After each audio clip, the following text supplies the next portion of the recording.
let's get this show on the road, shall we? I'll go ahead and make my quick posts and do this real fast.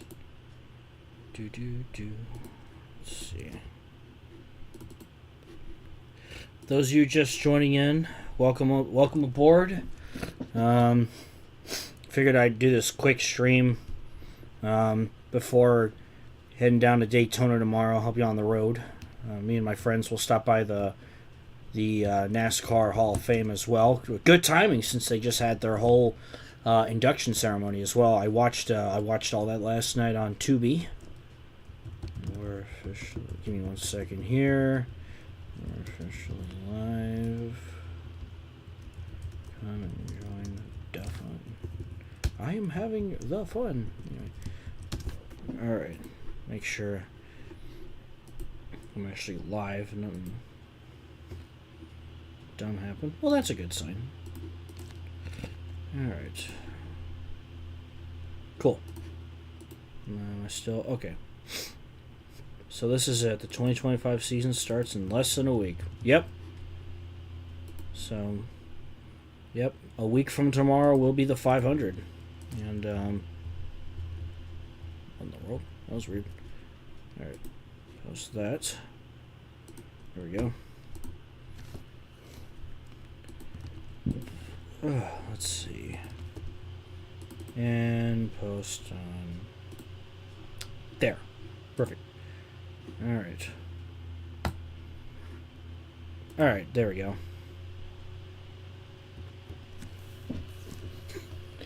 I do find it interesting that Kyle Larson will want Carl Edwards to drive his cup car.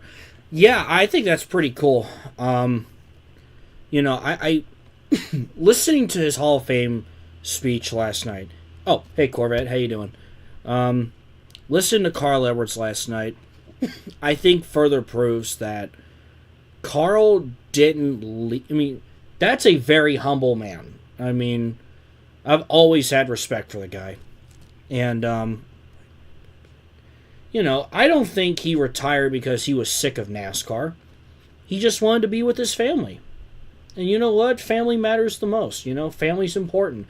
Family and friends are important. And I think, I was like, I totally get it, You've done a lot for this sport, Shoulda, coulda, woulda, whatever. He deserves to be in, for sure. Just a hell of a good driver. One of those guys I grew up watching, he won the very first race I went to, the 2005 Meyer 300 at Kentucky. So, I remember that. The final restart, he passed Martin Truex Jr. with like 3 to go. It was an exciting race, and that was a fun night. So, especially that really solidified to me how much I knew I was going to enjoy this sport. And I think last night is also a reminder of how much, how much I love NASCAR. And everything else, and just to, all three of those people deserve to be in with Ralph Moody, and then of course Ricky Rudd, one of the most badass drivers in history. I mean, Ricky Rudd, good lord, that is one of the toughest people to ever drive a race car. And then of course Carl Edwards. I hope when I go to Gateway in September, I hope they'll do something for him. I feel like they will because he's a Columbia, Missouri native. So. Of course, that's where University of Missouri is. It's funny when you mention that because I'm like, well, technically I've had family who's gone to college there. So yeah, I was finally able to get the gold standard in Mario Kart 8 Deluxe last week. It was a struggle. Oh, nice. That's awesome. That's awesome. So on the agenda for tonight...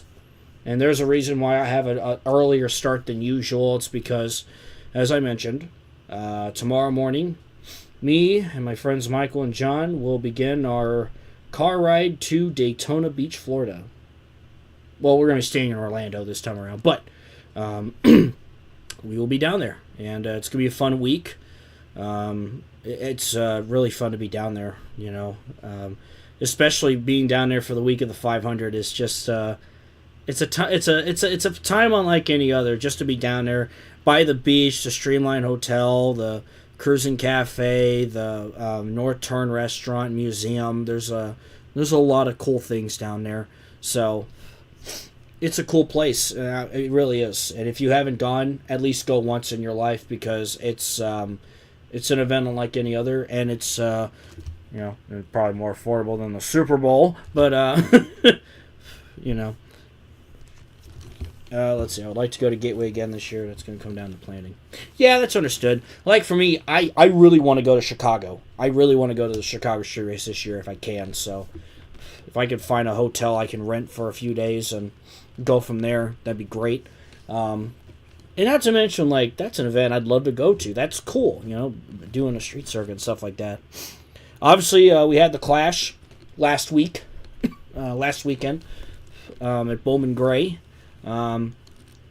Quick thoughts on it. I thought the race was good. I thought the night overall was a success. Paper Banjo, how you doing? Welcome to the stream. Alpha Sierra, how you doing? No worries. I just got started.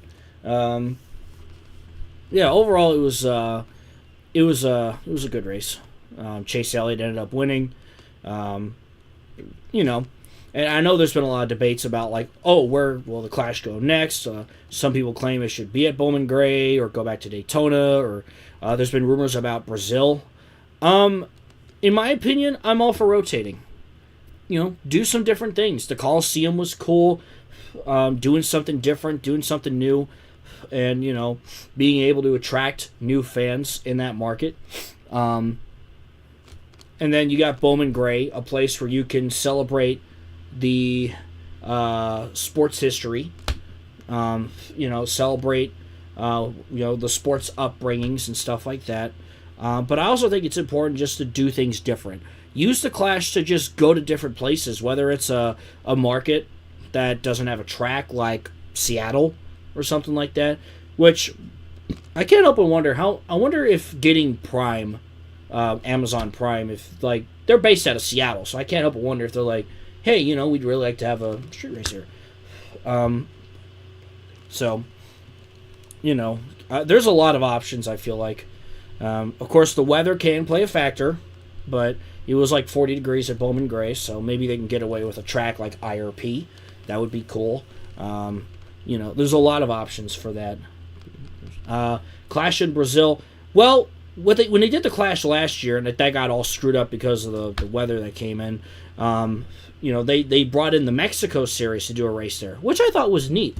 So if you do the Clash at, I guess, Interlagos would be the place. I know there's a Brazil series now. Bring them in, And also, like, I can't help but wonder, like, maybe an Elio Castroneves would love to do that, run that Clash and stuff like that.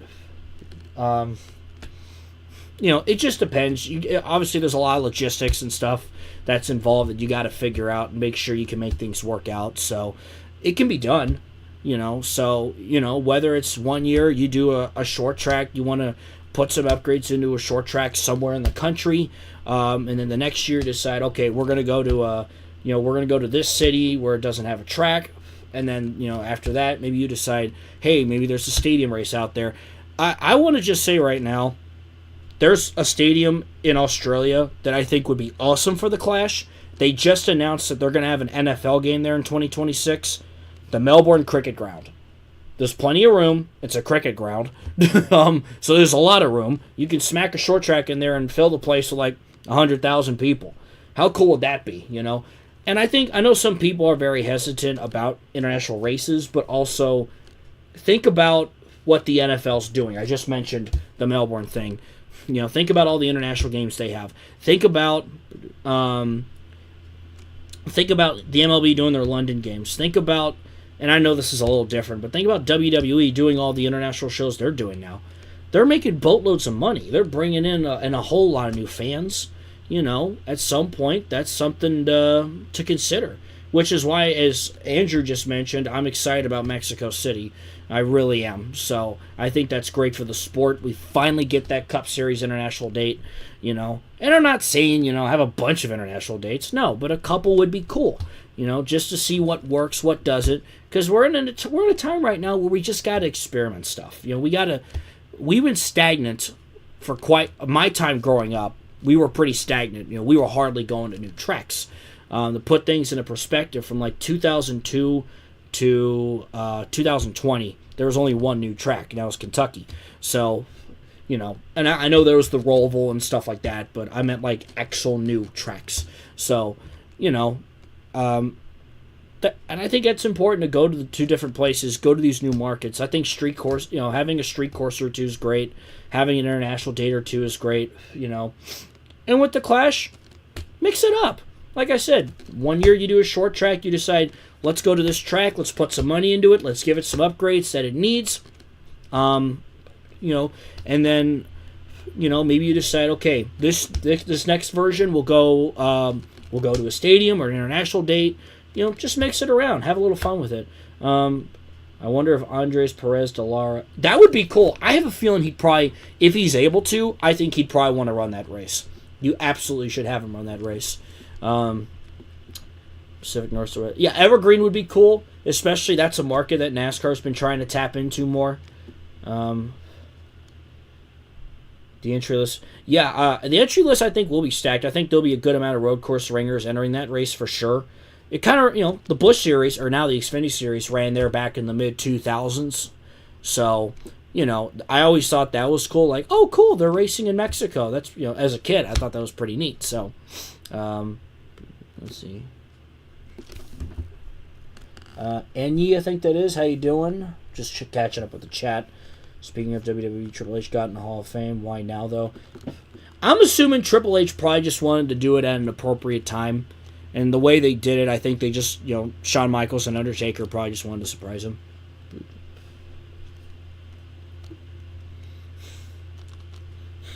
I do remember that 5-year deal. And I think at this point, shake it up. And I'm glad we're now going to COTA, we're going to Gateway, we're going to Nashville, we're going to Iowa, we're going to Mexico City. We went to Road America, we had the Coliseum, we're having the Chicago street race, and hopefully, whether it renews in Chicago or elsewhere, we'll have something else next year. Like I know San Diego's been thrown around. I think San Diego would be great just because we're missing a SoCal date right now, and I think it'd be real funny if they had two street races and you put the San Diego one in the playoffs, just to stick it to the NFL. Because I find that funny that Gateway got a playoff date this year, which I thought that's pretty cool. Like I said, shake up the schedule, go to different places, see what works, You never know till you try. So that's kind of how I see it. Canadian Jesus. We need more set of Ron Fellows back. That'd be cool. And hopefully at some point, Cup race at Montreal will take place too. That would be a ton of fun for sure. I know I'm kind of rambling here. I'm yapping, but it's going to use the baseball. Yeah, I saw the layout for the race was posted. So, yeah, they're definitely going to want to use the baseball stadium section. So, that's pretty neat. I think that place will be packed. I think it's going to be a very fun, energetic crowd. And, and I think that's special for people.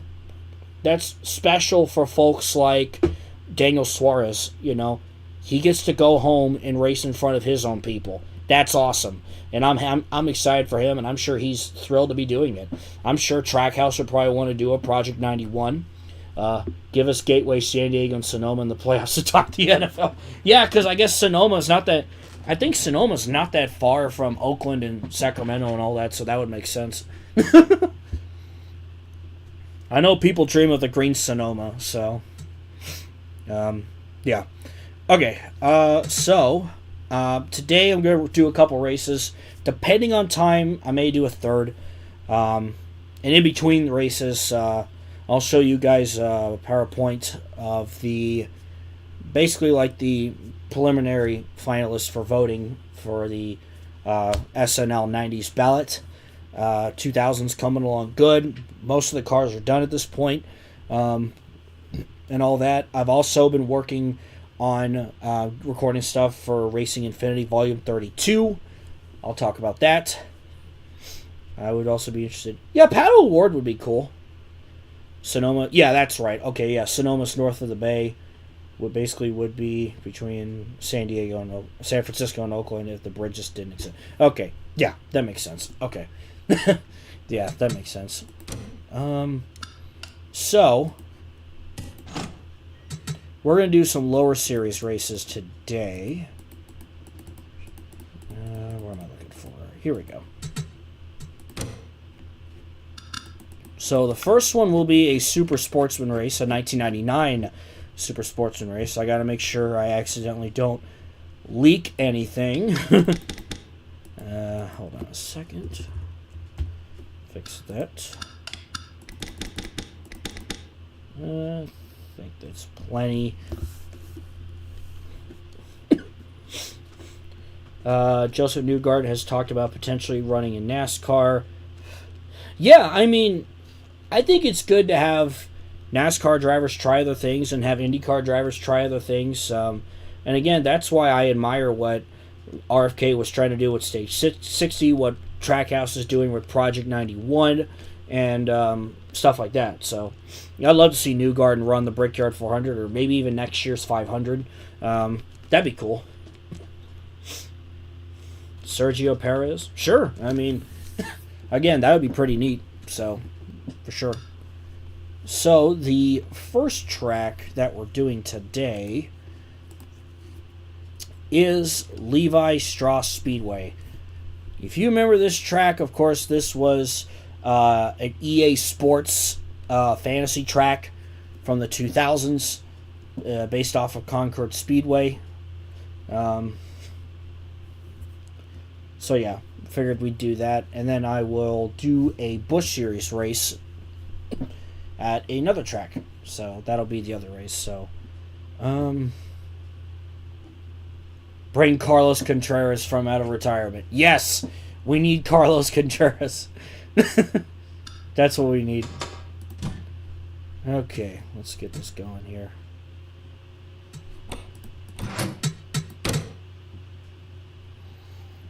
There was a lot of fun fantasy tracks back then. There was Red Ball / UPS. There was Old Spice. There was Dockside, Sawmill, Tiburon, New York. Oh gosh, there were so many of them. Mr. Clean, which I'm pretty sure was based off of Rockingham. Can't forget Dodge Raceway Stadium. Probably my favorite out of the bunch. Just because of how crazy it looked and everything. Drivers, to your cars. Alright, let's take a look at qualifying. Toby Porter on pole, Jay Sauter starting second. Of course, Jay Sauter dominated Super Sportsman in 1999.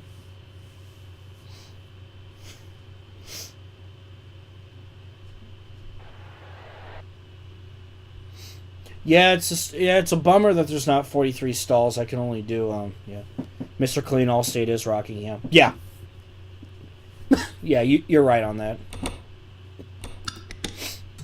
Let's see.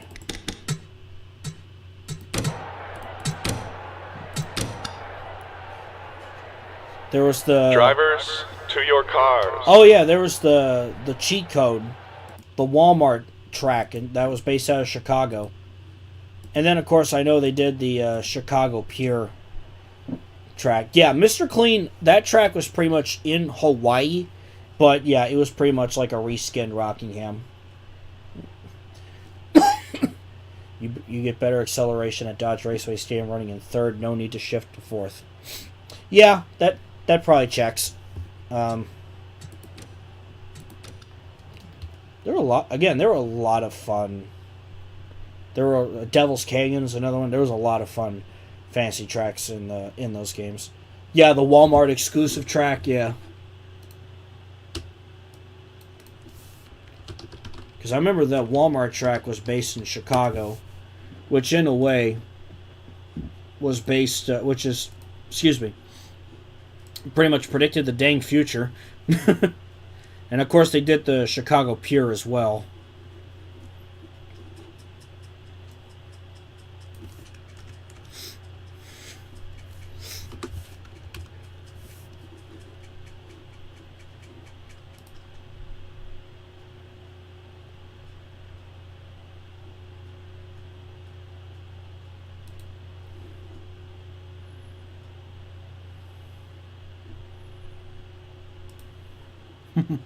Alright.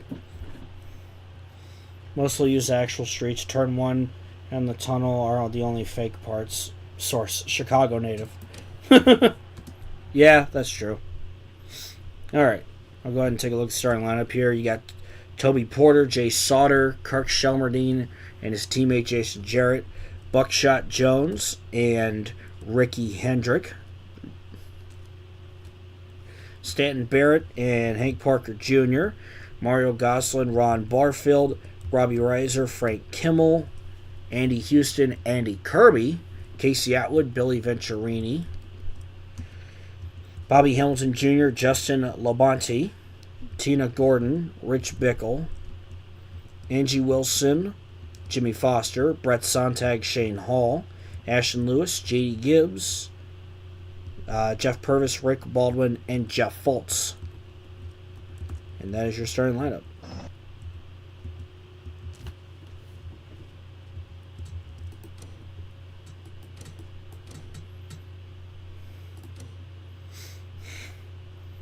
The only issue I have with Lakeshore Drive is that it's so long. Yeah, it is a pretty long track, isn't it? Again, it's kind of funny that it practically predicted the future of what was to come a bunch of years later, so I always thought that was just kind of neat.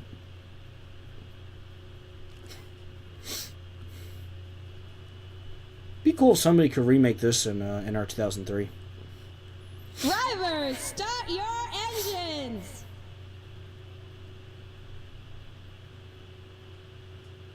Alright. We're about to get rolling. 60 laps.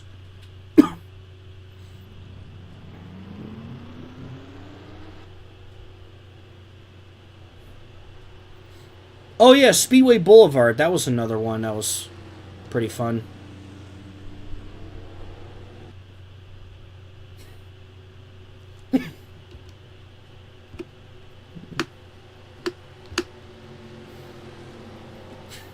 Speaking of the EA games, have you guys noticed people have been making a bunch of oh, here we go. Green flag at sorry, green flag at Levi Strauss.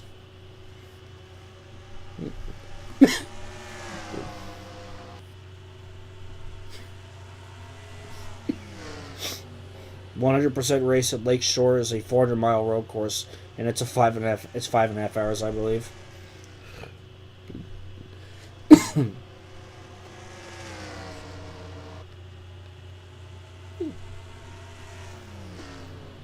But yeah, as I was saying, have you guys noticed that in a lot of the EA games are being modded now, which is pretty cool? I know there's been NASCAR Thunder 2004 mods. I know there's been a NASCAR 09 that someone make.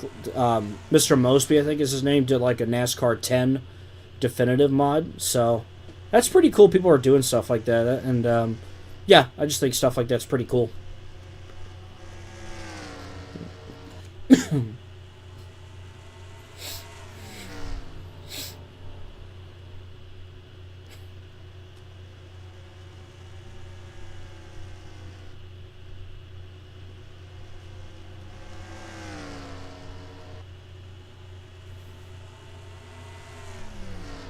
Toby Porter's still leading the way.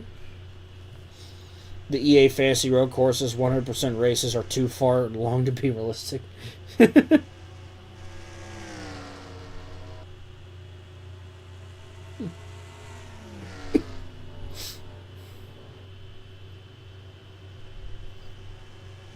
Yeah, I mean, you know, some of those tracks are just flat out insane, but they were fun. But yeah, I don't think I could ever do like a 100% race there. Dude, it's actually insane. Literally 2 years ago, we all thought modding those games was impossible unless it was the GameCube version. Yeah, and then you mentioned that. There's also the Sledge mods making the NASCAR Thunder 2000 mod, which is pretty neat. It's really cool. Like I said, shout out to all those guys. AJ Fails has been making the Thunder 04 stuff. Someone should build Devil's Canyon in real life. Yes. No, I mean, and one of these days, I'd like to sit down and try it out for sure. I did download Thunder 04, and I did put in like the 2024 cars in there. And I know you can paint cars too, so it'd be cool if I could figure out how to do that as well. And, you know, like I said, try the NASCAR 09 one and, you know. Yeah, the Thunder 04 one, they just released a 1990 version.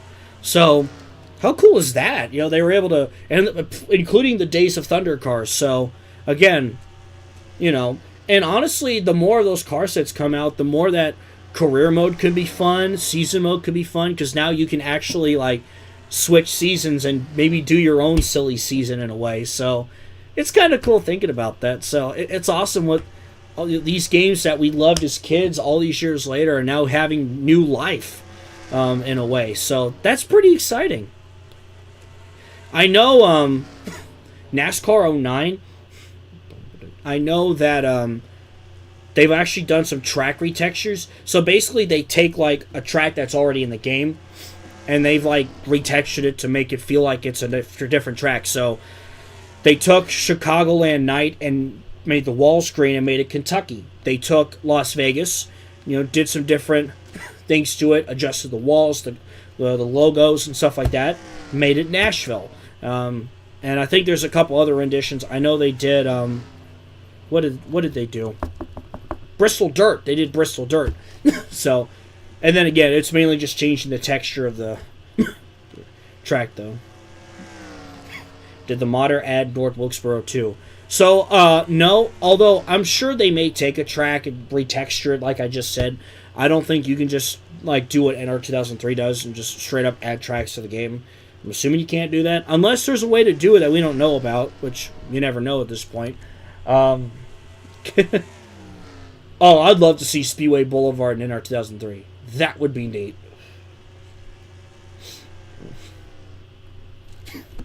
Yeah, like the paint schemes, the driver names, all the different kinds of stuff. I've been watching videos and tutorials on how that all works, and I've just been really fascinated by it all, so definitely stuff I'd like to play around with on downtime at some point. That'd be pretty cool. So, well, I'm not sure what happened to Rich Bickle, but looks like he didn't get going at the start. It looked like. I actually tried NASCAR 9 mod with the 2010 car set. Yeah, I get that's definitely a worry to have. So far, my PC's been pretty good about the Thunder 04 mod, so. But again, I need to get in and, yeah, just kind of mess around and test it out, make sure everything works.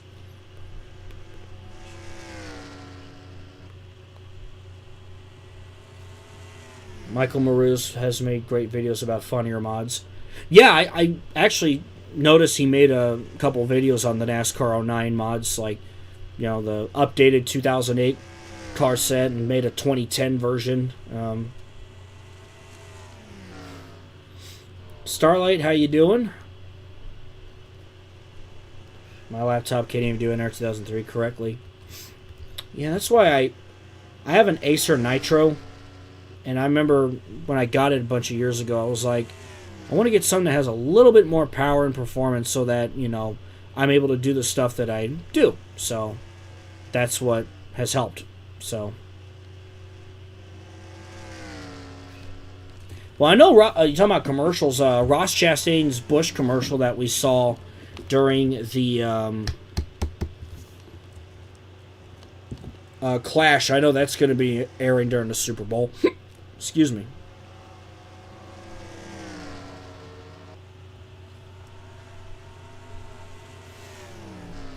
You found an issue working on Project Gearshift? Exactly. And my PC isn't exactly a powerhouse. Ah, I see.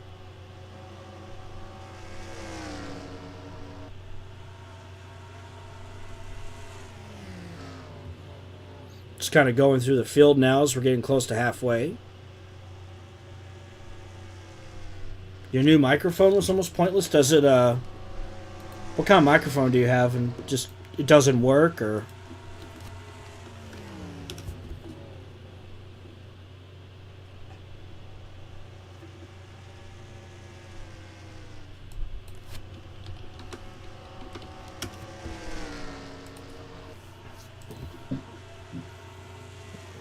It's a software issue, not hardware.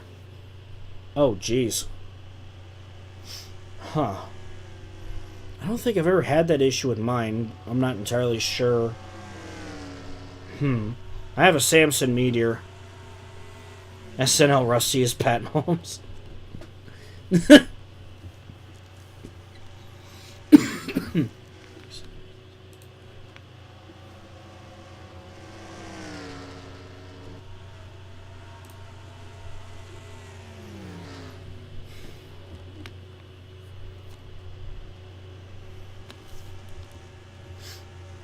Pretty chill race so far.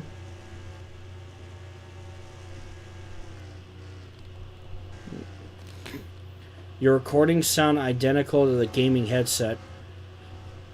Have you checked to make sure it's like your computer recognizes the microphone and all that, and make sure that your settings end up correct, like, you know, you're on the right microphone and stuff like that.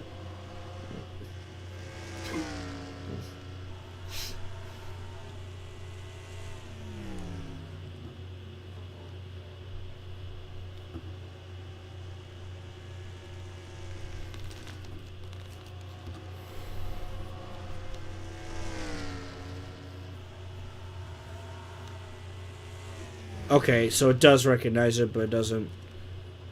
Okay, but it doesn't pick it up. Oh, you're talking about Talladega. So we have actually been working out the some of the kinks to the AI, and I've been working on that, and hopefully at some point soon we can really get the racing going there and have a bit more of an improved product. So we're still working on that. Just been a bunch of stuff going on. I know I need to do a couple track upgrades before SNL 2002, so... Or SNL 2000, I mean, but, you know.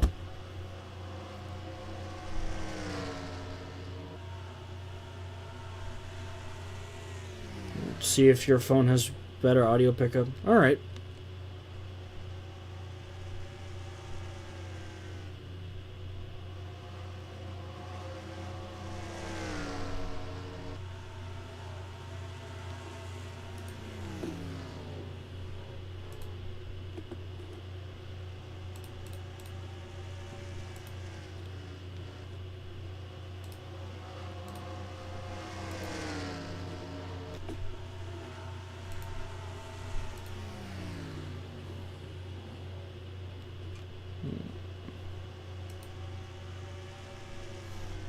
SNL 2000 and 2001 are lost media now. Thanks, Al. Bruh!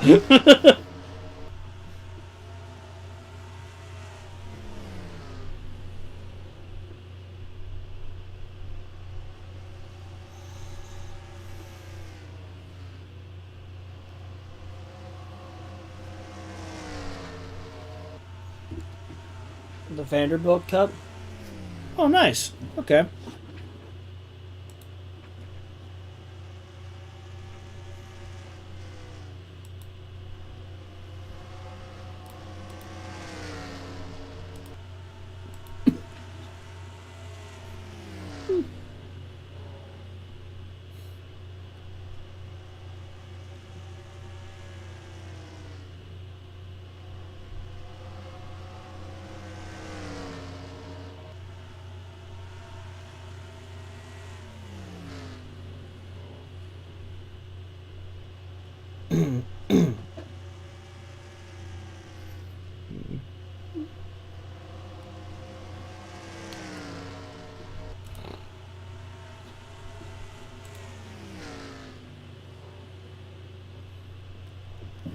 So far, Mr.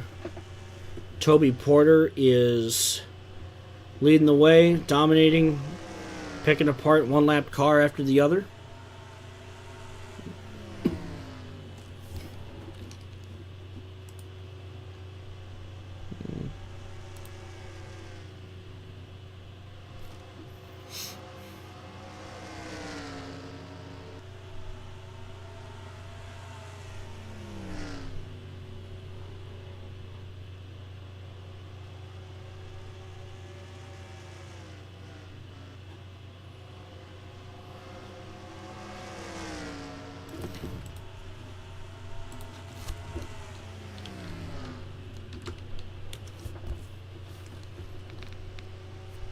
Getting close to 10 laps to go now.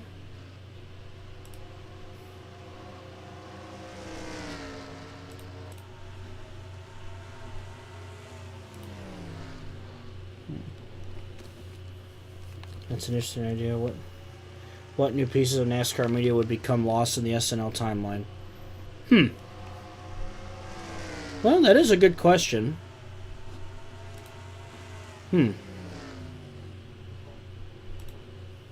That's a good question.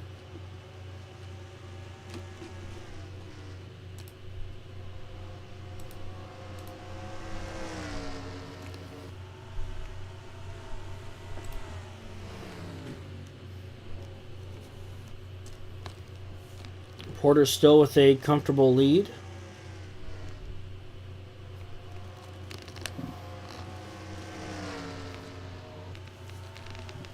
You'll find out about what mods we used when we get closer to SNL 2000. Just kind of keeping things quiet for now. 9 laps to go for Toby Porter.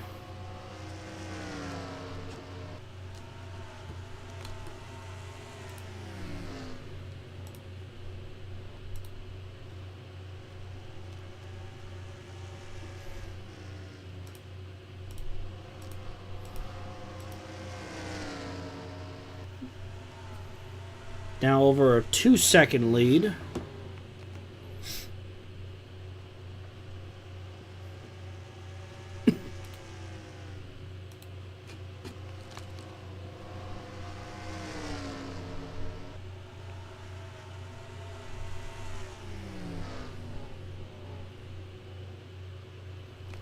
Coming to 6 laps to go for Toby Porter.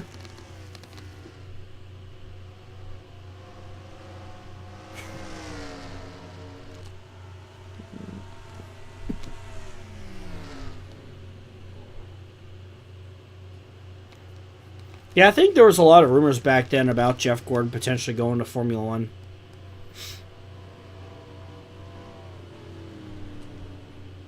Oh, the caution has come out. That'll probably be the end of the race then. I'm kind of curious to see what caused it then. Let's take a look. So, the lights come on. Nope, here it is. Shane Hall. Looks like he got into Kirk Shelmerdine and into the wall he goes.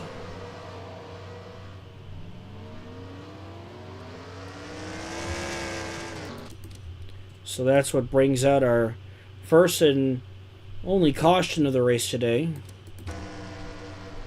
This is Levi Strauss Speedway. This was based off of one of the EA tracks.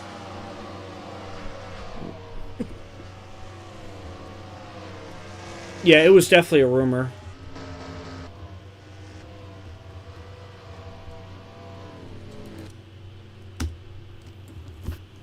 Yeah, we're definitely, this race is definitely going to end under caution here.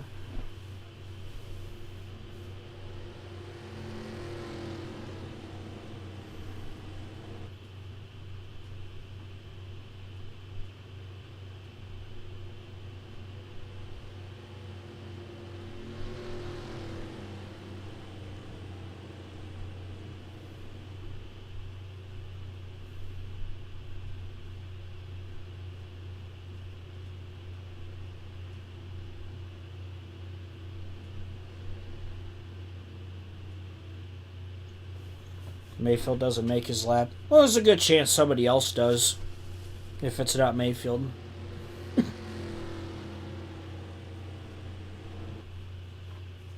Coming to the white flag in just a moment.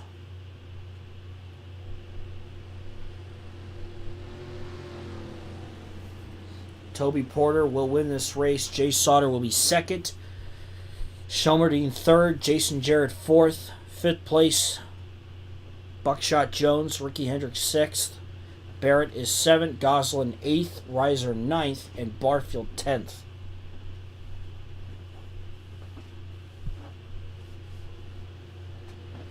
Yeah, I'd love to see Churchill Downs be created in NR 2003. That'd be neat.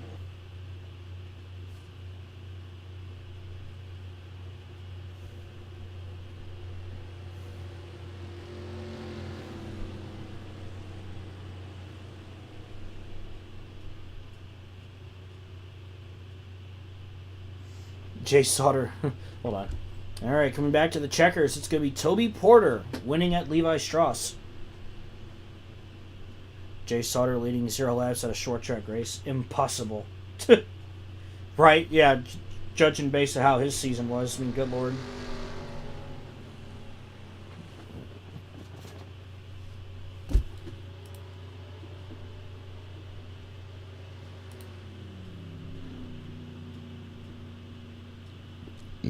All right, that'll... Oh. There's some sort of collision. Okay.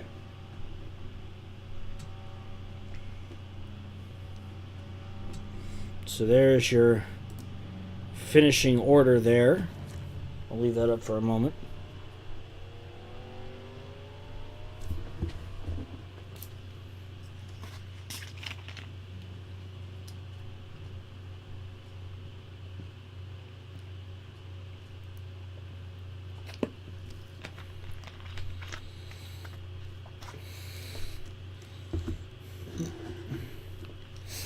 All right.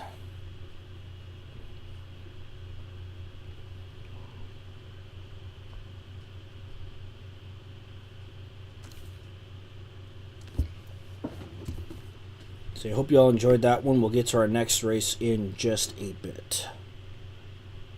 Here's that. Gonna do a couple quick things here.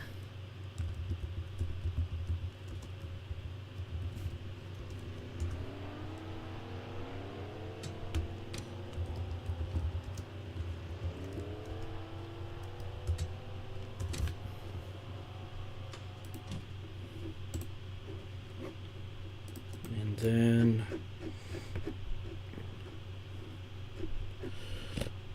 there we go. All right. So before I do any of that,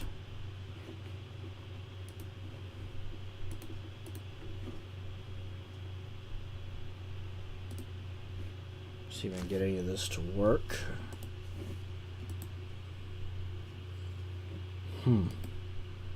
It's weird. It was showing up in window capture a moment ago, but it's not now. Iggy. I guess I'll just have to...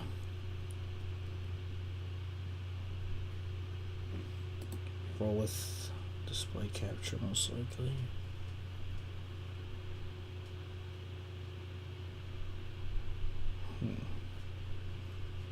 Ooh, you know what?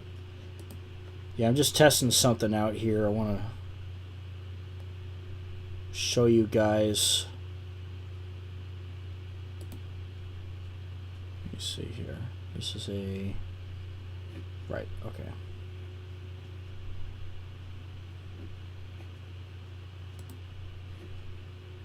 Just want to see if...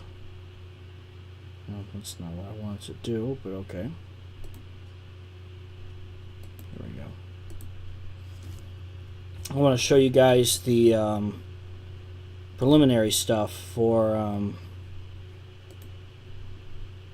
the 90s ballot.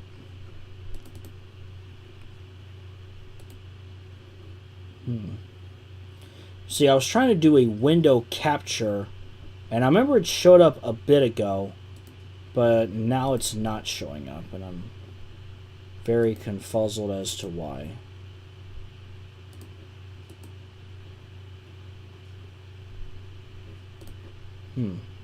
Yeah, this is weird.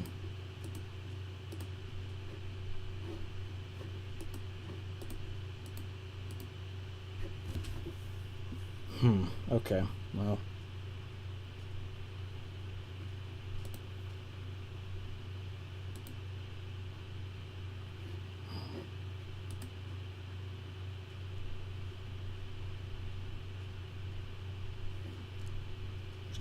I would hate to have to use the display capture, and I thought there was a way to use maybe if I could put the PowerPoint in Streamlabs, that would be awesome. Let me look something up here. PowerPoint in Streamlabs.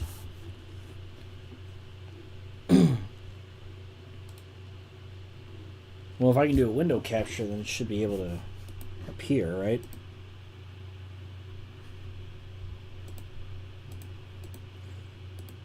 Because I was trying to do this, and for some reason it's not there. Oh! Aha! I had to make some voodoo magic happen or something.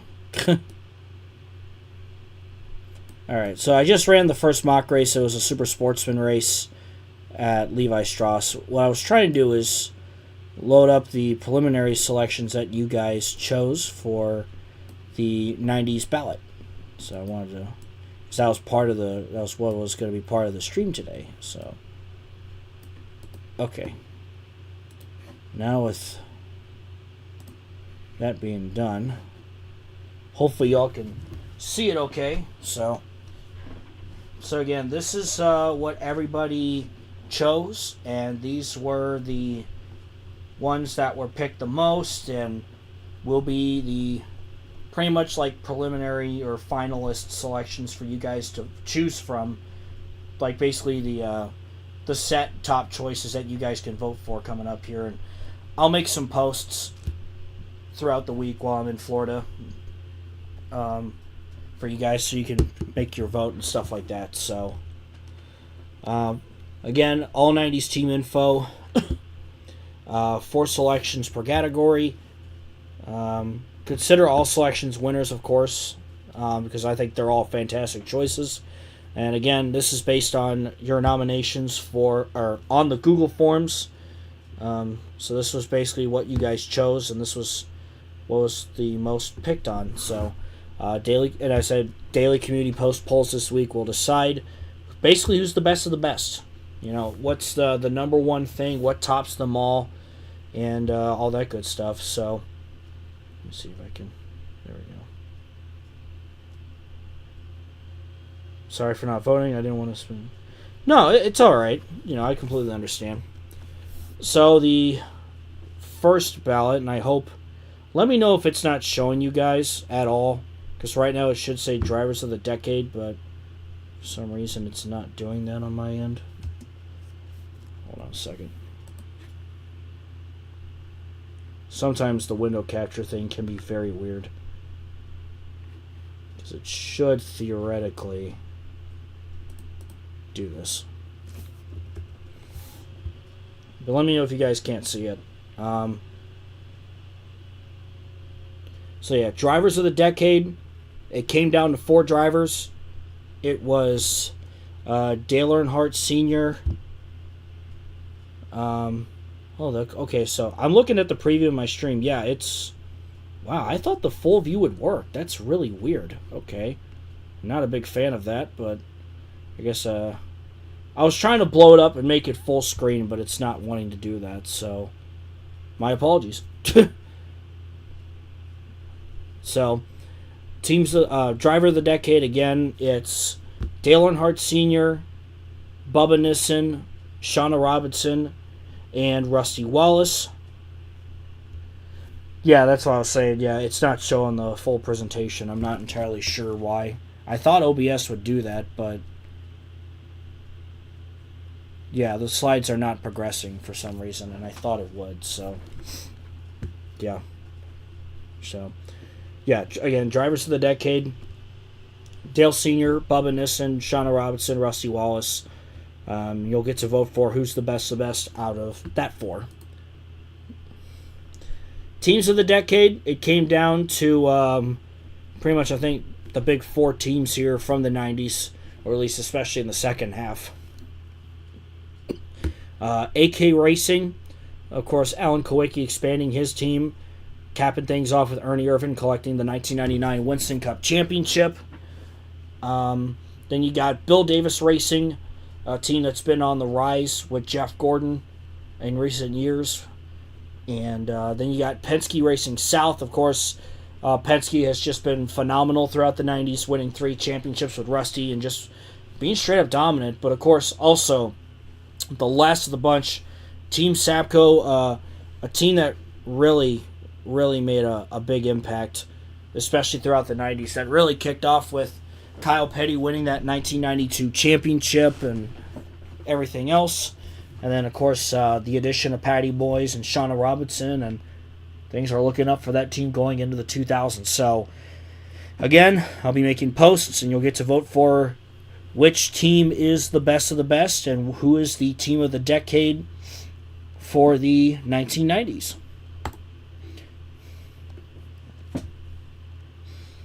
So, this is the moment of the decade for Winston Cup on track. So these are the on track moments of the decade. So we got Shauna Robinson's 1998 Winston Cup championship. I just realized I think all these took place in Atlanta, funny enough.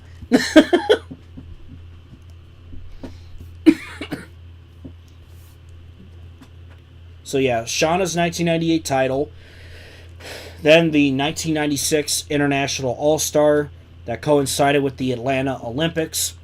Now, the moment that really changed things for Kenny Brack in this timeline. Then you had Bubba Nissen versus Rob Moroso, the 1996 Winston Cup Championship battle that really came down to the wire in the closing laps, and Bubba Nissen taking home the championship. And lastly, Kyle Petty winning the 1992 Winston Cup Championship in his father's farewell race as a full-time driver. Damn, you all like Atlanta. Yeah, I was going to say, I just think it's funny. All four of these moments came from Atlanta, which I guess, yeah, Atlanta, I guess, has become a crucial track, if you will, of this timeline. So, ain't that something? You know what? I have an idea. Let me try something. Actually, no, that wouldn't work. Now would it? Yeah, never mind. Okay. I had a weird idea, but then I realized it wouldn't work. Anyway, so yeah, these are the moments of the decade on track. And this is for the Winston Cup. Next, these are the on-track moments of the decade from other racing series. So, here's what we got. Atlanta 1992, it always comes back. Yeah, Atlanta 92 was still special in this timeline, funny enough. So, moments of the decade from other series on track. We have Casey Elliott winning what was absolutely the closest title fight ever back in 1995. We have Bill Lester's 1998 Stock GT comeback after finishing last at Daytona. Made his journey back up to the top in winning the championship there. Then in 1997, you had Richard Petty earning one last win, in the Super Sportsman Series. You gotta love those fantastic Atlanta finishes. Yeah, Atlanta and Michigan have definitely been big-time tracks in SNL. Yeah, exactly what Jet said. Just to clarify, all these should be considered winners. These are the all 90s collections. We'll just have you pick the best for each for fun. Yeah, so I probably worded that weird, but yeah, you're basically voting the best of each for fun. But yeah, these are all winners, by the way, and I think they were all great choices, by the way. Fantastic choices. Thank you guys so much for voting, taking part of this. And if you didn't, that's totally fine. I know some people said they didn't. That's okay. You have a chance to do this fun little vote that we'll have here to really determine what was the best of the best. And there were definitely a lot of great moments. But yeah, Richard Petty winning one last win in Super Sportsman in 97. And then, of course, Shauna Robinson's beginnings to what has now made her a megastar in NASCAR. Her historic Busch Series title in 1993. And I think these are all fantastic choices. It's hard to choose which one's the best. It really is. But, yeah, these are the moments of the decade for other series on track. And we have another category for moments of the decade. This is off-track stuff that has taken place. So not necessarily racing stuff related, but stuff that has happened that has affected NASCAR, but off the track.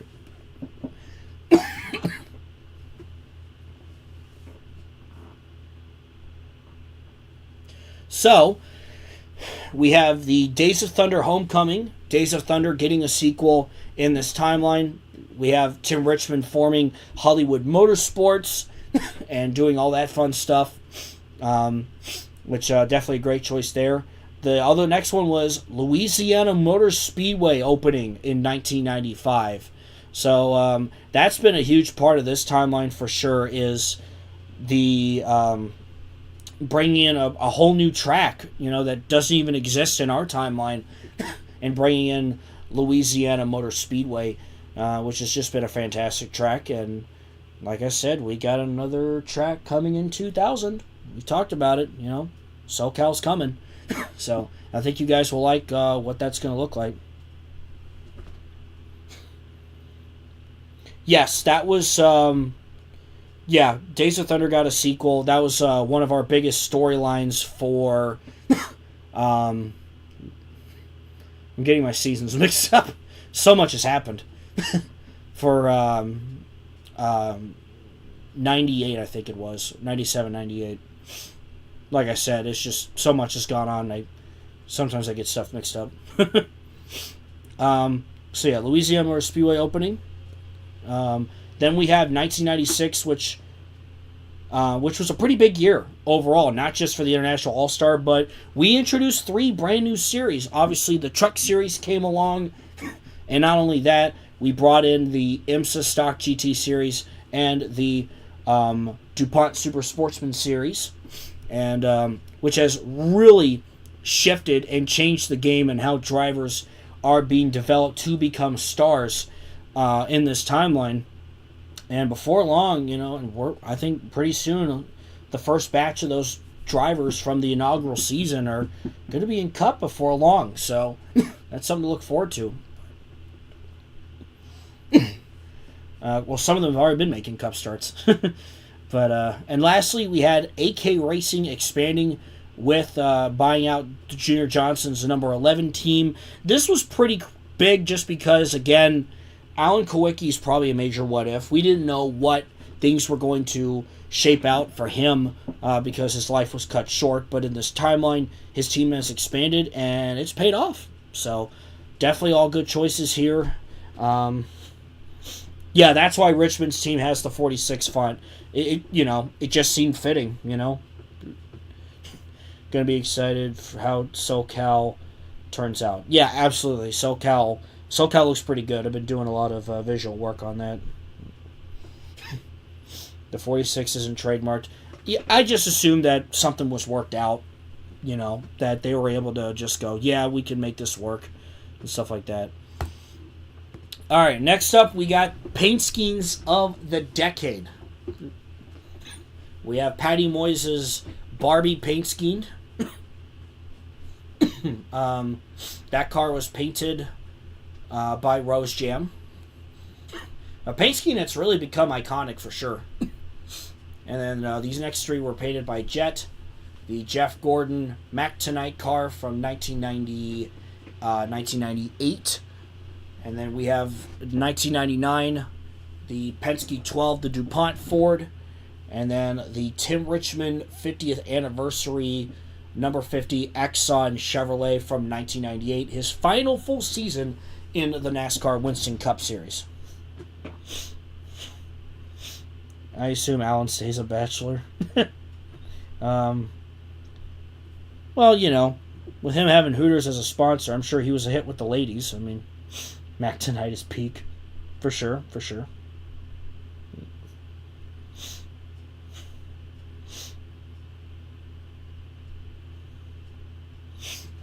But yeah, these are the paint schemes of the decade. So you got Moyes, the Barbie scheme, the Mac Tonight Gordon scheme, the DuPont Penske scheme, and Richmond's 50th anniversary Exxon scheme. Shout out to that MTV car for the International All-Star. Absolutely. A lot of great paint schemes we've seen throughout the 90s for sure.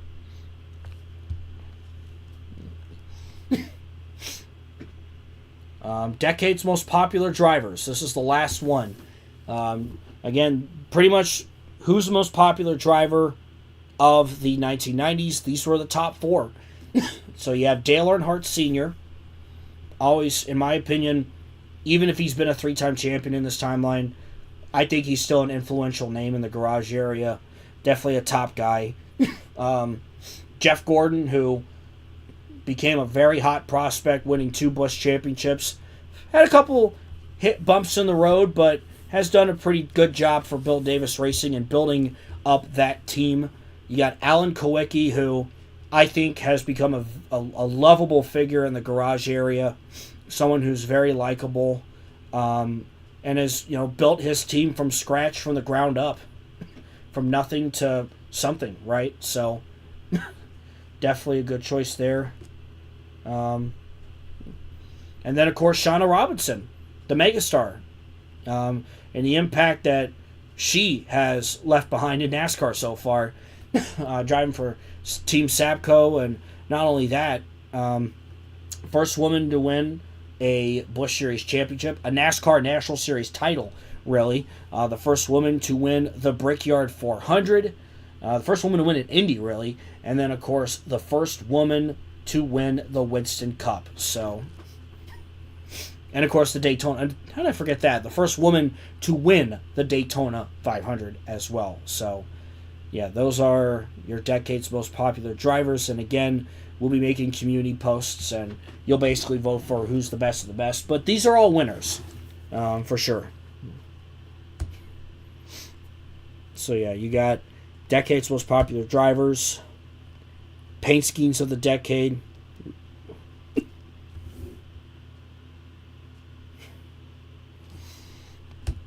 moments of the decade off track and on track from Cup and other series.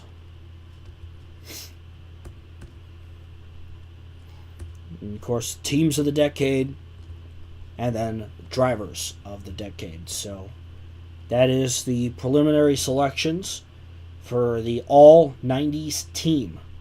And again, thank you guys so much for voting. These are all fantastic choices. I mean, and there's plenty more that didn't make the cut that I think would have made great candidates too. But yeah, I mean, there were a lot of good candidates, and I think there were a lot of good choices here. So thank you all so much. And again, there will be daily community posts throughout the coming week that will decide the best of the best. So stay tuned for all that. I'll make a graphic for Alex to post later, explain the community post voting a bit better. Yeah, thank you, Jet. Yeah, and again, special thanks to Jet for making this PowerPoint presentation. Sorry I wasn't able to make it a full screen presentation. I'm not sure why I didn't want to do that, so I sincerely apologize for that. But yeah, that is what's been going on.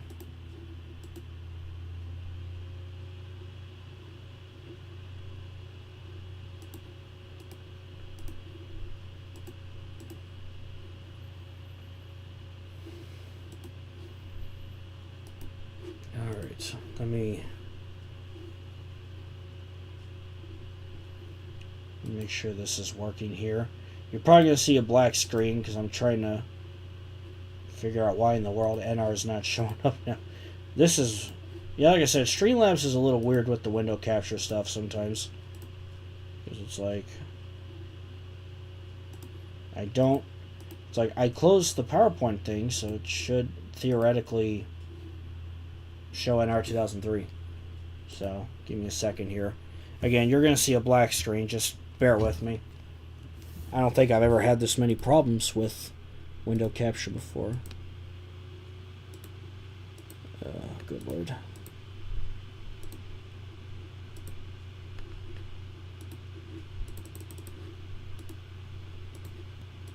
See if that works. No. There we go. Okay. Well, that took a moment. I wish it was easier to figure this stuff out. But, oh well. What can you do, right? What can you do? Just want to make sure this is all looking good. Okay. So that leads us now into our second race of the evening. Sorry about that. So we're going to do a Busch Series race. And I figured we'd go to Chicagoland. A bit of a throw forward for this race. First of all, I want to make sure I'm on the correct mod. Okay. Is there an easy way to contact you directly? Is there a Twitter change its DM system and Stu Not's picky with new accounts? I'm trying to think. Do you have an Instagram by any chance? Yeah, I know Twitter is weird with all that, and I know Stu Not originally was going to close their website, but now they're going to keep it open but make some changes. So, really hope Joe Gibbs wins a cup race in SNL. Terry Labonte has to break the winless streak. Yeah, that's kind of the weird thing about how they haven't won it all. It's like I'm sitting there waiting and nothing has happened yet. I do. Okay. I am on Instagram. See if that works. It'll probably just say like, hey, do you know this person? And I'll probably just be like, yeah, I know this person. And hit accept or whatever. Yeah, see if that works, because that's a little... This stuff's weird. Stuff's weird. Alright. Oh, you did? Alpha? Oh, geez, I didn't realize that. Sometimes I admit I don't check Instagram as much as I do other apps, but I'm still on it I'm still on it quite a bit. Oh no. I just hit Instagram, my Instagram app, and official Afrodin, the rubber guy, he's doing his Super Bowl predictions video. Oh god.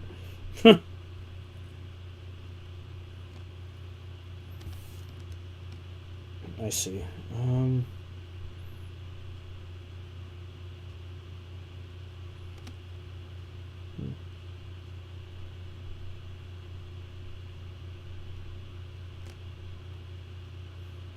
Alright, well... media fire deleted. Really? Okay, let me... I'll see if I can find you on there and... see what's going on about that.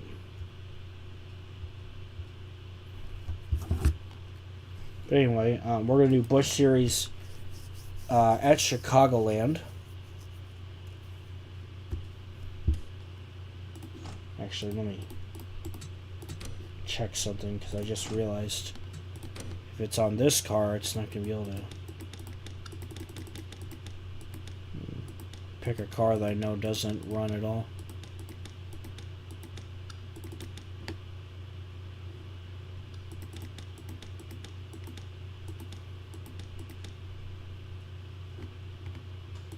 Sure, I'll use that one.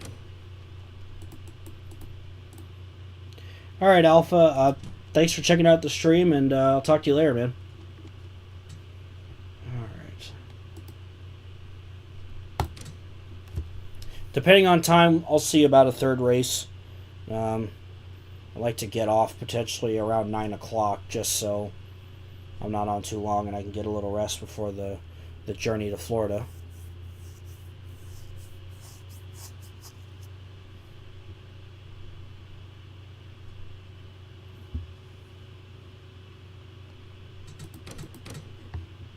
Drivers, to your cars. Alright, so Tony Stewart and Tommy Kendall on the front row for Chicagoland.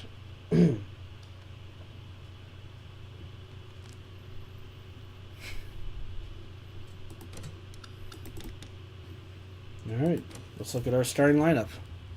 Drivers, to your cars. So Tony Stewart on pole, Tommy Kendall will start second, Kelly Earnhardt third, Jeff Gordon fourth. Then it's Matt Kenseth and Paige Jones fifth and sixth. Starting 7th is Shauna Robinson. Blaze Alexander will start 8th. Starting 9th is Clifford Allison. And starting 10th is Mike Skinner. Tommy, don't blow it on field this time. That's Tim Fudawa, Johnny Benson, Kelly Williams, Bobby Labonte, Adam Petty, and Dave Blaney, Kenny Brack, Ricky Craven, Ricky Johnson, Dale Earnhardt Jr., Randy LaJoy, and Kevin Harvick, Willie T. Ribbs, Jeff Fuller, Kevin LePage, and the 33 of Mike Wallace. You got Hermie Sadler, Steve Park, Mike Harmon, and David Bonnet, Elliott Sadler and Kerry Earnhardt, Bobby Hillin Jr., Elton Sawyer. This is Hut Strickland. And you got Brett Bodine, David Green, Jimmy Johnson, Scott Bloomquist, Phil Parsons, and rounding out the field, Mike McLaughlin and Grant Adcox.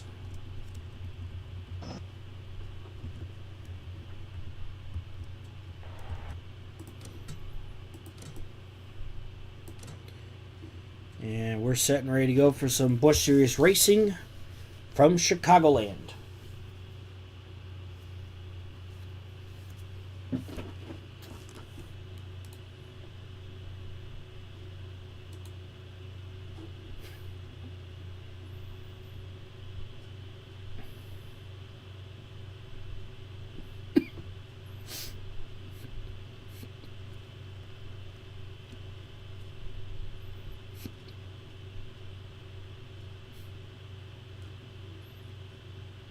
Busch.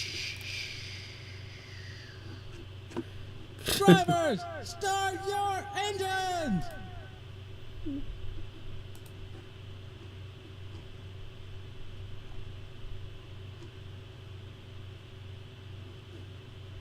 All right, here we go.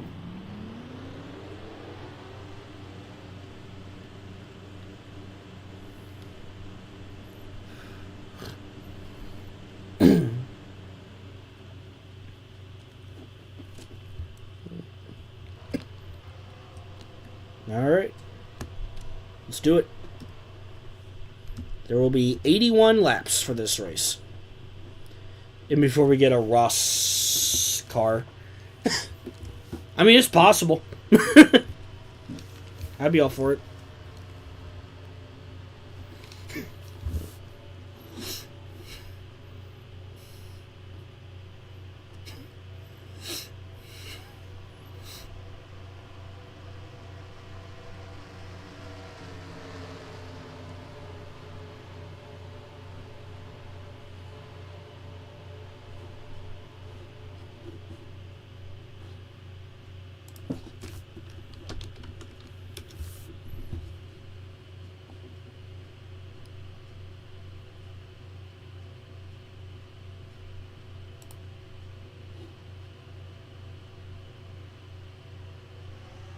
And here we go. We are underway from Chicagoland.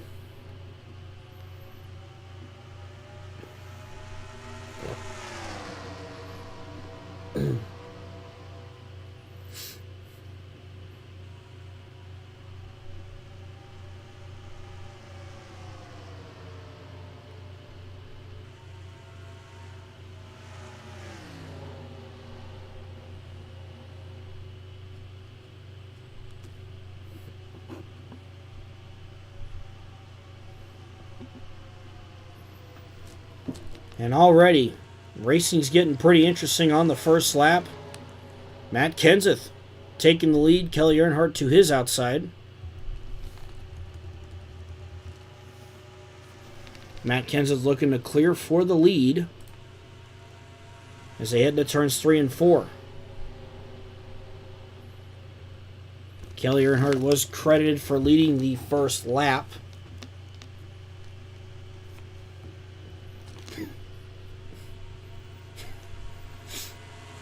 Matt Kenseth now pulling away with his lead.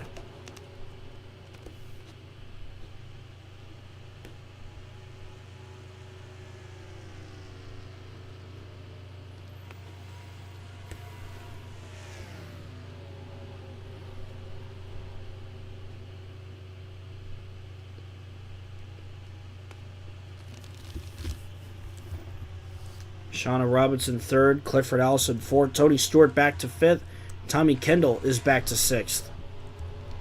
Then behind them is Paige Jones, Tim Futua, Jeff Gordon, and Kelly Williams battling Blaze Alexander for 10th.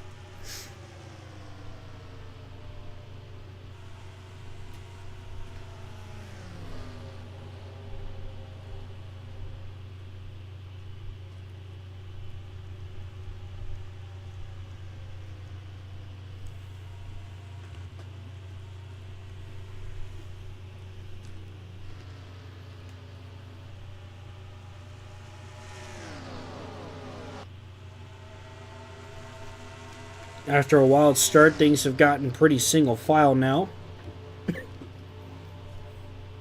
Coming to complete lap 5 and on to lap 6 as Matt Kenseth comes off turn 4, continuing to lead.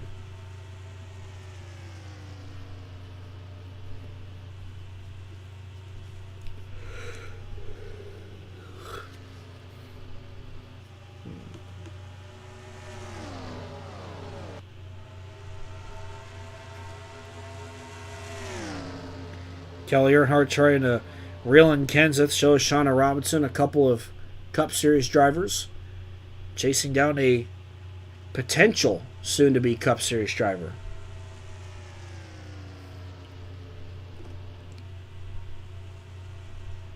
So how will Clifford Allison make it to the lead and choke yet another win? Right, exactly.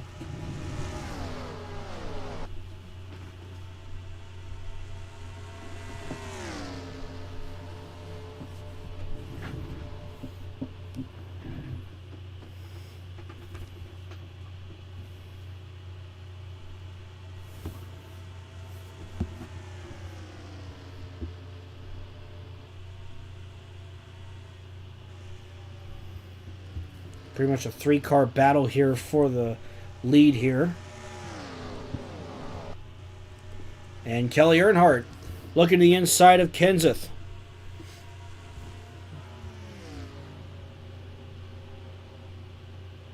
And Kelly Earnhardt will take the lead, trying to clear Kenseth. She barely does.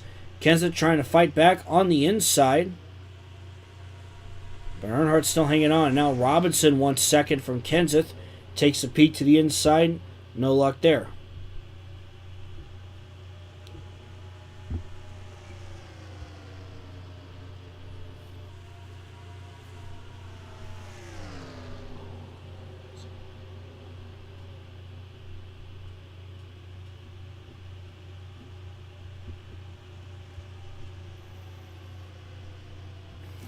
Ten laps complete here.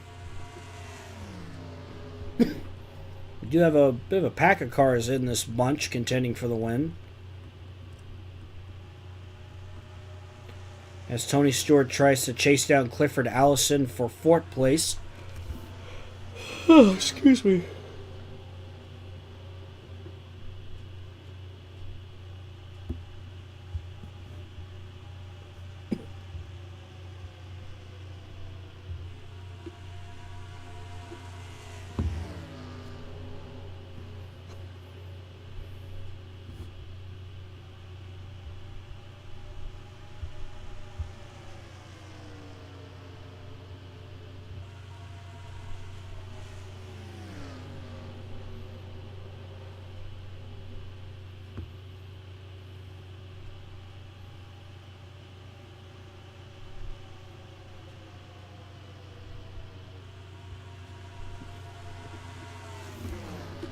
And look at this fun battle up here. As Kelly Earnhardt and Matt Kenseth pull away. Tommy Kendall trying to chase down Stewart, as well as Paige Jones.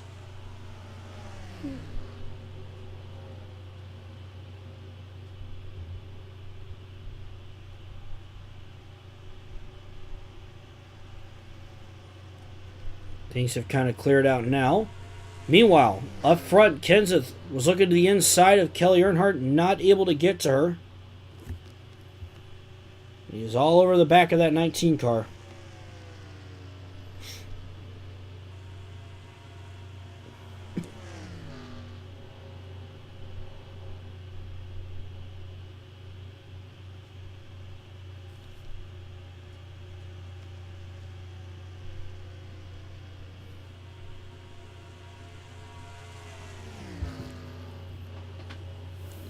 Let's see. I think right now SNL's just kind of mainly focusing on NASCAR and all that, but the International All-Star was a lot of fun to do. Something that, even in the earlier stages of SNL, something I've always kind of wanted to do. So I'm glad it was done. It was definitely a lot of fun. It was definitely a lot of fun.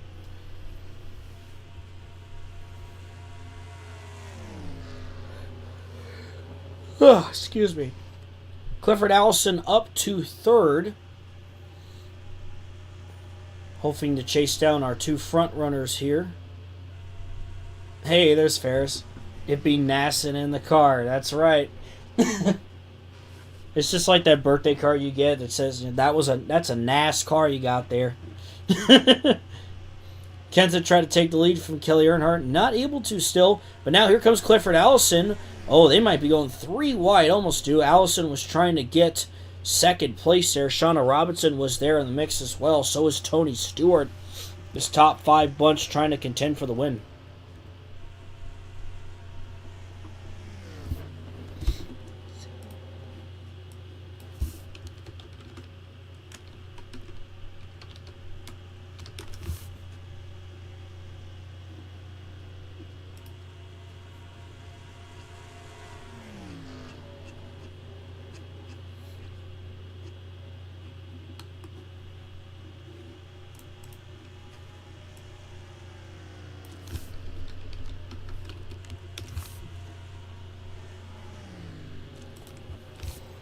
It'd be Nassin in the car.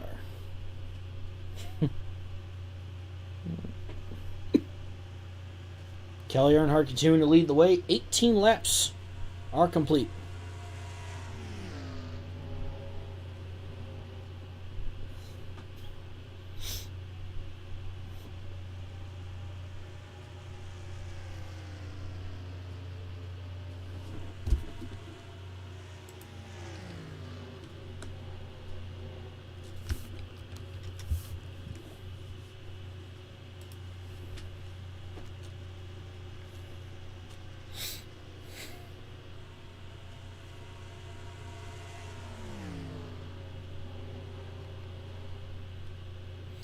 Clifford Allison is in the 84 here. The Lycos Pontiac, driving for Bobby Allison Racing. Teammates to David Bonnet in 1999 as we see behind him a battle for 4th place. Tony Stewart, our Busch champ, trying to take that position from Robinson. He will do so. Tommy Kendall looking to follow suit perhaps. He had a bit of a push from Paige Jones going there as Kendall is side by side with Robinson.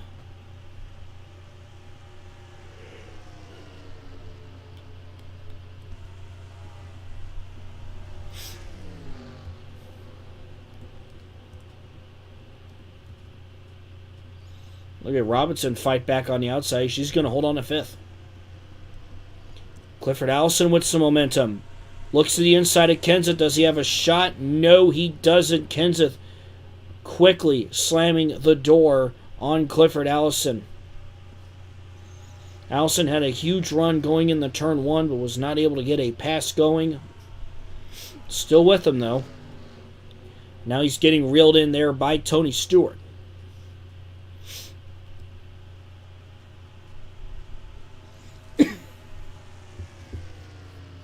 60 laps to go from Chicagoland.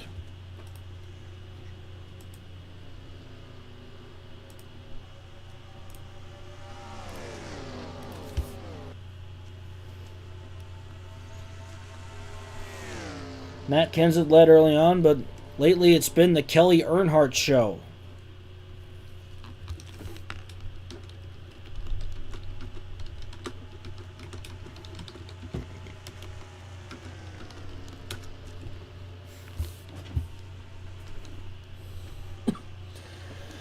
I hope someone checked that the Tropicana Orange is held down. Yeah, I hope it's held down. It would sure be a shame if it flew onto the track or something. And we got a couple battles going on here for the lead. Matt Kenseth trying to clear Earnhardt for the lead Kelly Earnhardt fighting back on the outside. Tony Stewart, meanwhile, takes third from Clifford Allison. And look at Kelly Earnhardt fighting back on that outside line, and she holds on to the lead. Clifford Allison trying to hold on to fourth as Stewart tries to reel in both Kenseth and Kelly Earnhardt.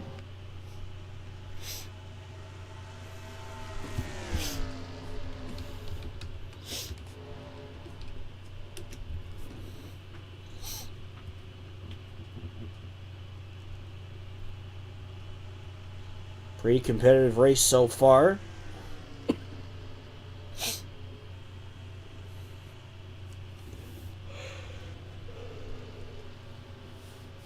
Kenseth trying to find a way past Kelly Earnhardt, just hasn't had much success. Never forget Shauna Robinson attempting the Tropicana car at the Tropicana 400. That is true, 2001. Welcome back, Braden Bunch.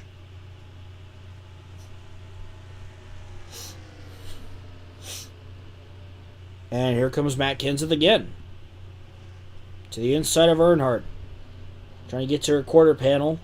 It's going to need a good run coming off turn 2 if he wants a chance here. Maybe he gets some assistance from Tony Stewart.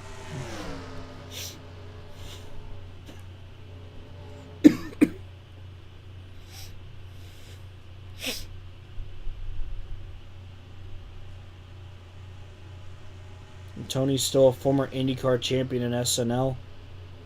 I want to say so. Yeah, I want to say so.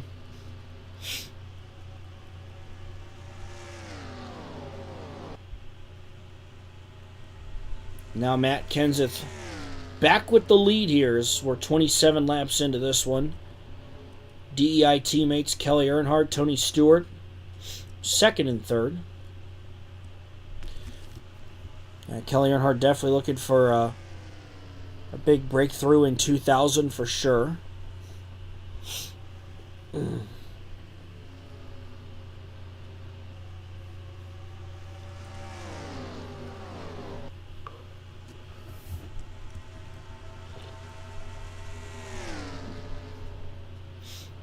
Shauna Robinson trying to take fourth from Clifford Allison.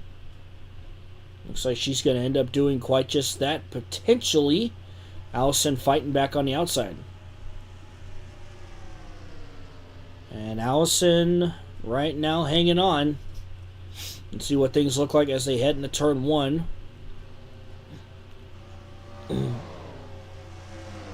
Still side by side. We also see teammates Jeff Gordon and Paige Jones side by side for 7th back there as Robinson gets past Clifford Allison, and now Tommy Kendall goes to work on him.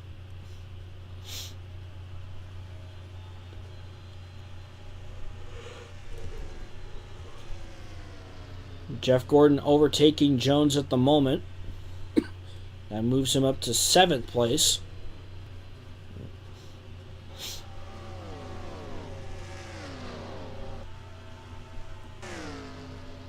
Tony Stewart all over the back bumper of the 19 of Earnhardt. Will Tony try to get his teammate back up front there, or will Tony take that position?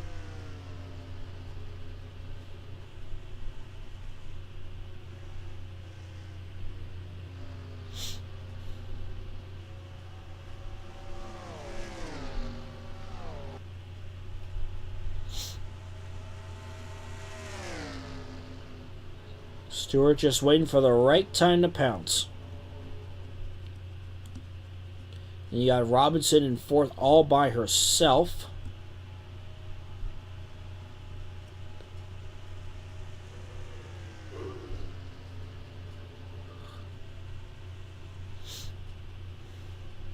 Imagine Peyton Manning or Tom Brady owning a Cup team. That would be crazy. Well, we do know that Tom Brady is partnering with Jimmy Johnson for that Indy 500 entry, which is pretty awesome. Looks like we are having our first round of green flag pit stops. And looks like Kenseth, Kelly Earnhardt, Tony Stewart, Jeff Gordon, And Mike Skinner will be the first bunch to come down pit road at this time. Take a quick drink here.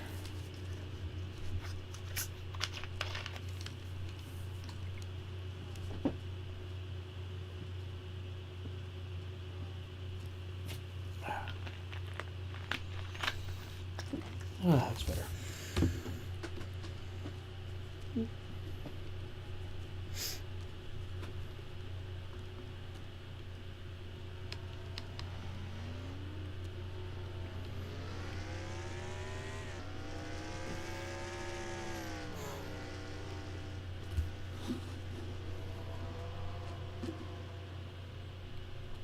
Kenseth makes his way off pit road.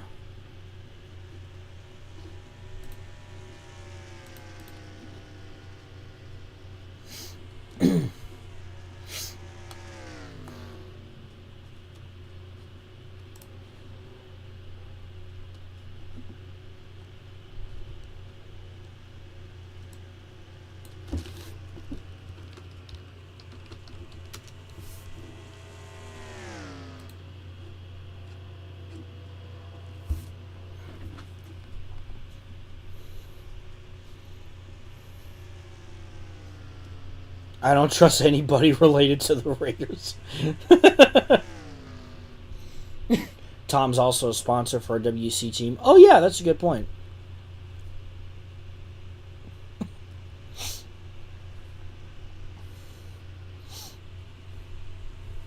I mean, speaking of which, Legacy Motor Club, have you guys seen the paint scheme that Jimmy Johnson's going to run in the 500 with? The scheme that Shaq designed? It's pretty cool. It's pretty cool that he and Shaq are collabing for that. That's pretty neat.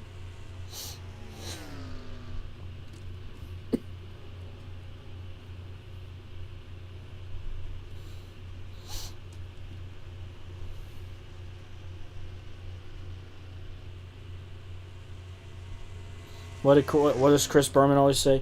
The Raiders!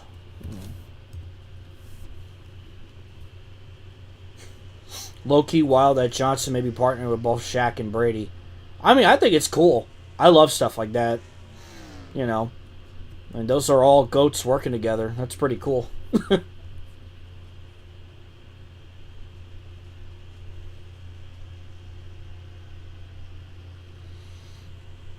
Yeah, I'm looking forward to seeing that car in person, and hopefully Jimmy makes the 500 and all that stuff, and yeah.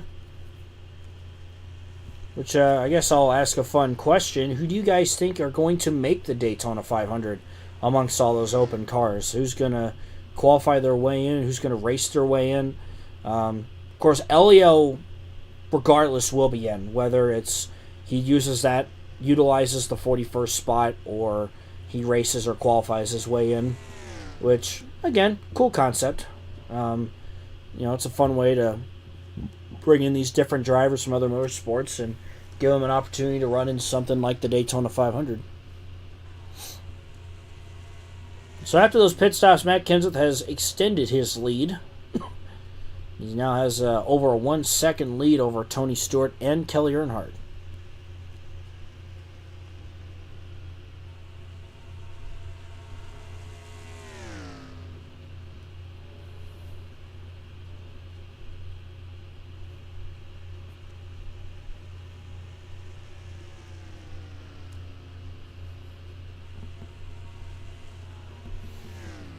There's a lot of big names. There's a lot of good names attempting the 500 this year.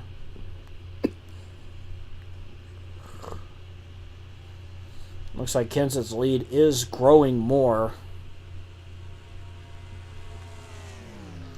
I think the open cars to get in will be Dave Marcus, Morgan Shepherd, Norm Benning, whoever's in the Team Extreme car. They still haven't showed up to Texas last I checked. Cletus McFarland making his arcade debut is going to be legendary, certainly. We'll see a big name get knocked out. I have a feeling of it. I don't know who, but I think that's certainly a possibility. Yeah, I think it's certainly a possibility. The ARCA race should be fun. I'm looking forward to Elio running in that race too.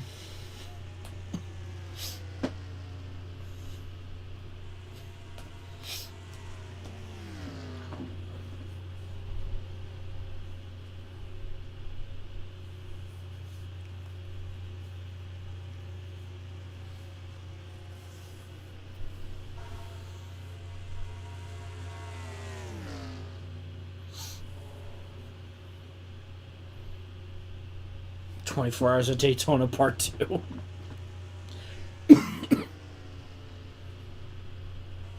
Wendy's better be cooking with that scheme. Yeah, I'm looking forward to seeing what the paint scheme looks like for sure.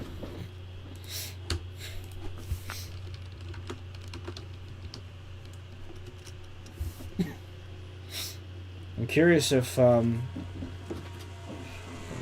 wonder if Wendy's is going to do the infield activation again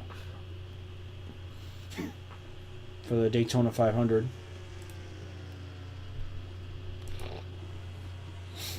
Because that was cool what they did last year. I hope they do it again this year.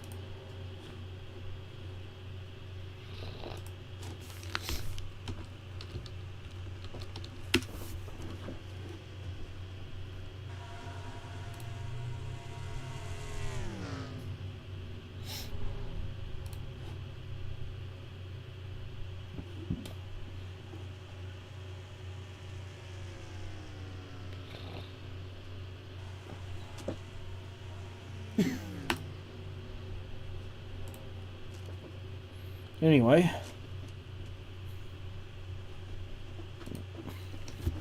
let's see.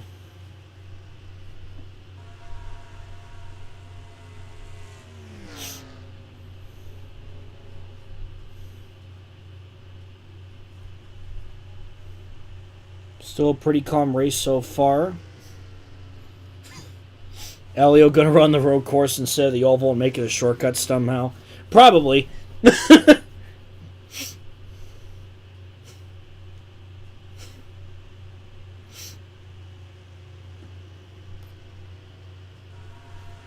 Yeah, I'm glad that companies like Wendy's. I mean, I gotta give credit to Trackhouse. They've brought in a lot of big sponsors: WeatherTech, Wendy's, Bush, and now Red Bull. You know, they brought Red Bull back. We gotta talk about that. They freaking brought Red Bull back. How cool is that? They're gonna sponsor SVG and Connor Zilich's Cup debut. So,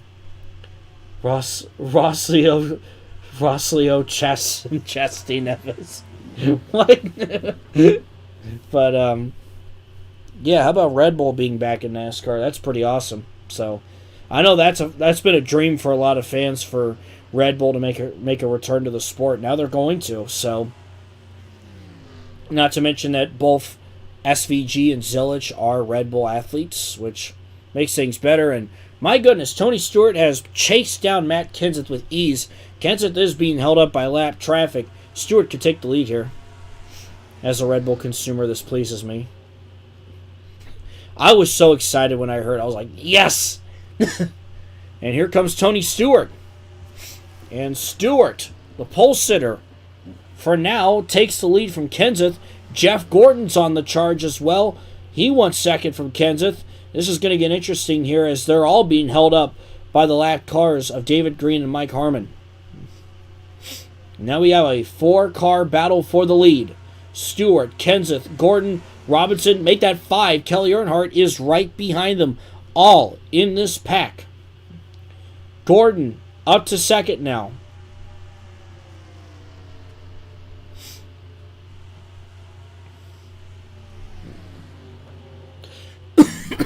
Does SVG have the wings? I think so.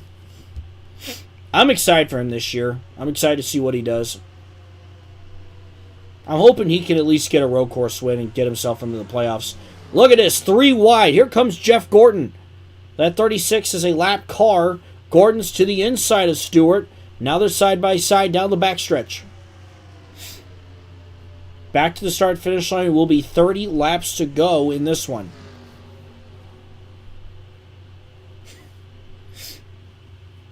And Jeff Gordon and the McDonald's Breakfast Bagel Ford clears for the lead over the Pennzoil Chevrolet of Tony Stewart.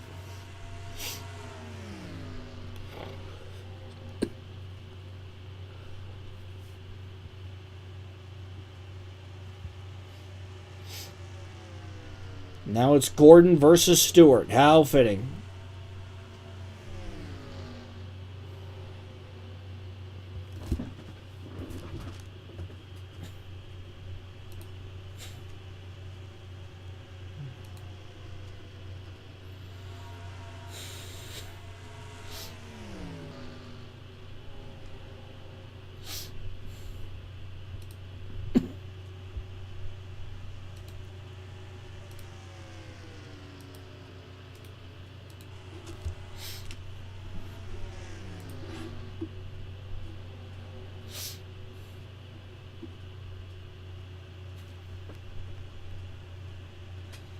Jeff Gordon now trying to pull away from Stewart.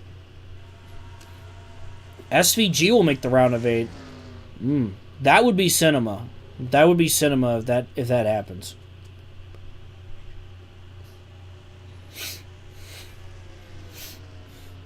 I did love that the Spicy Nugs car that he drove last year. I also want to say with SVG's car, if you've noticed that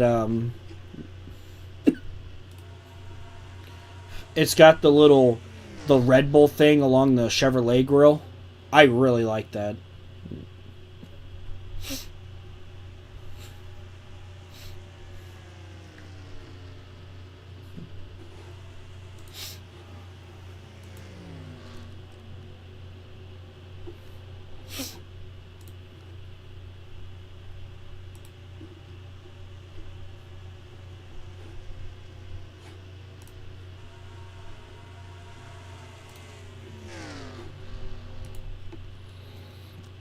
Now Gordon's getting held up by a couple of lapped cars.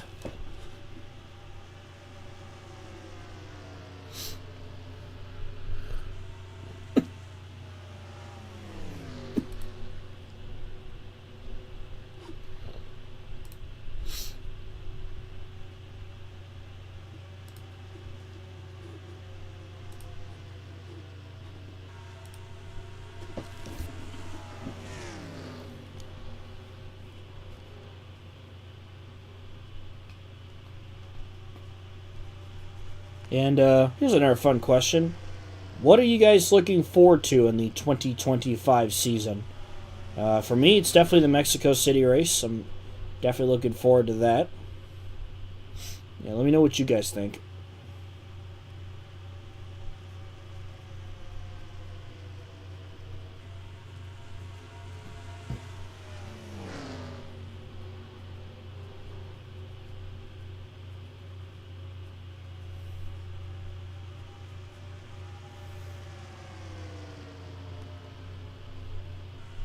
Stewart all over the back of Gordon. He's going to have to stay with him now and deal with this lap traffic.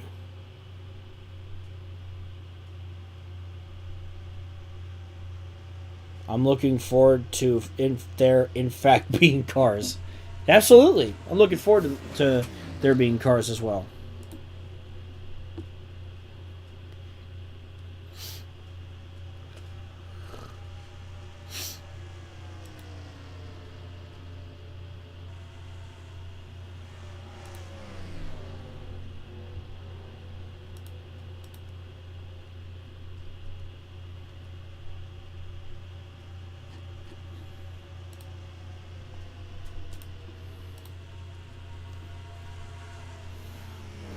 Right now, earlier it was Kenseth and Kelly Earnhardt. Now it's Stewart and Gordon. Yeah, it'll be interesting to see how the former SHR drivers do in their new rides. Yeah, I agree.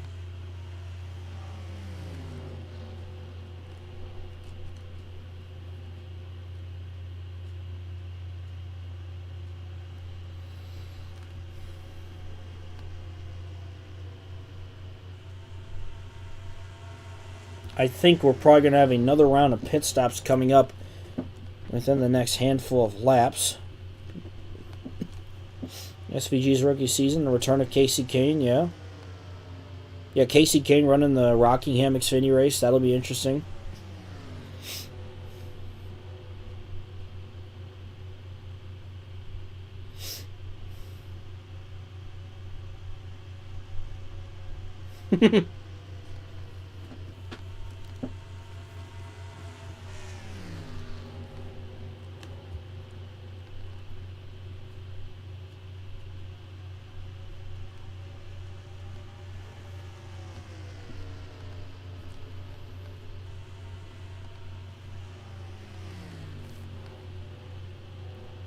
I do agree. I think the Cup field is the strongest in years for sure. Really, since the next gen started, I think the Cup Series has gotten very competitive, which has made things really fun and exciting. Xfinity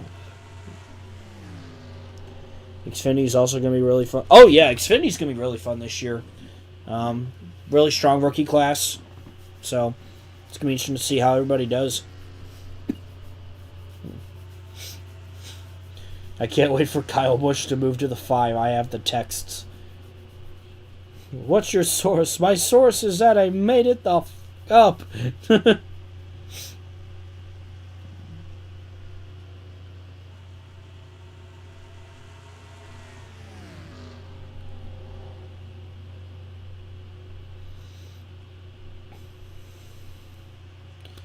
Biggest Daytona 500 entry list in years, which is awesome. Yeah, I'm excited about Connor Zilic. I'm looking forward to seeing how he does.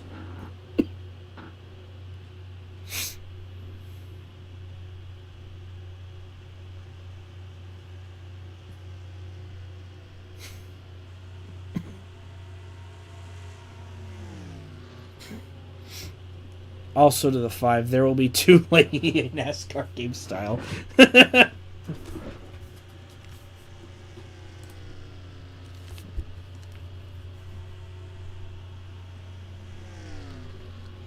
Yeah, I'm glad Red Bull's back too.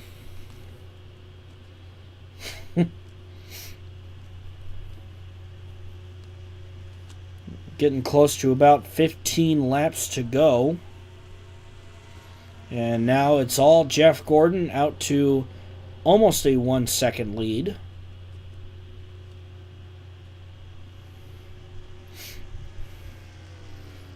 Yeah, it would be cool to see Kyle Busch finally win a Daytona 500 and have that checked off.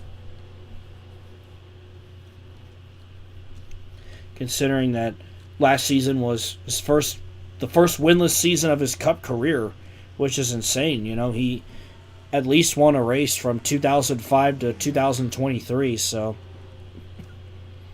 I mean, regardless, that's just impressive on its own.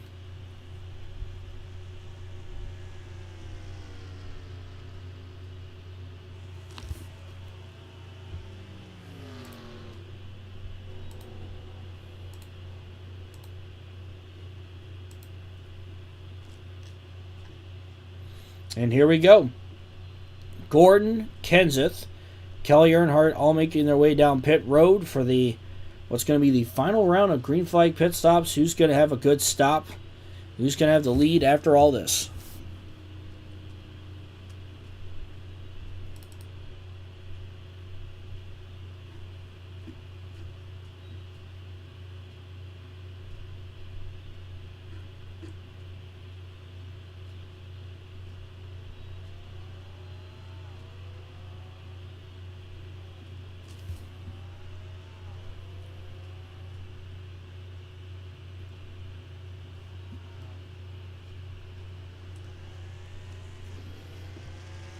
Jeff Gordon pulls out of pit road.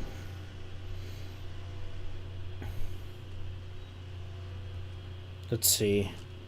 So most likely I will not do a third race just because I want to, once it hits 9 o'clock, I want to try and get off as soon as I can just to get ready for the trip and all that.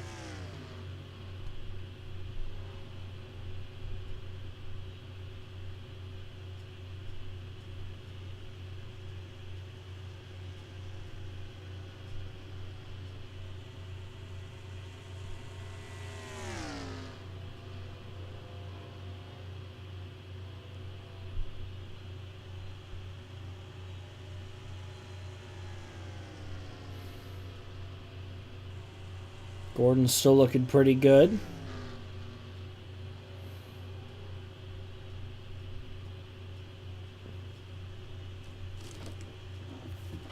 Yeah, hoping that Kyle Busch can, or at least it would be great to see Kyle Busch finally win the 500 just to check that off on his what's already a Hall of Fame career resume.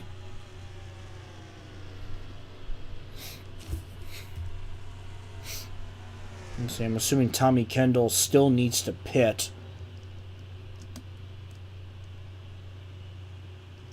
Back to the line. About 12 to go. Yep, Gordon now has the lead, so now he's just got to make sure he gets his way around lap traffic here Tony Stewart's about 1.7 seconds back. Matt Kenseth is third. Mike Skinner is now fourth. He kind of came out of nowhere.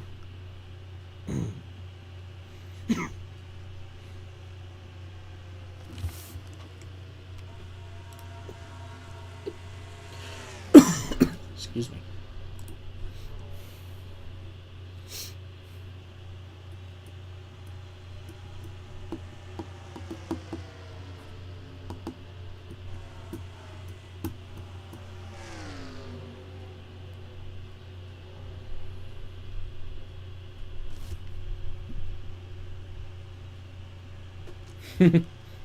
Jeffrey Michael Gordon, indeed. 10 laps to go from Chicagoland.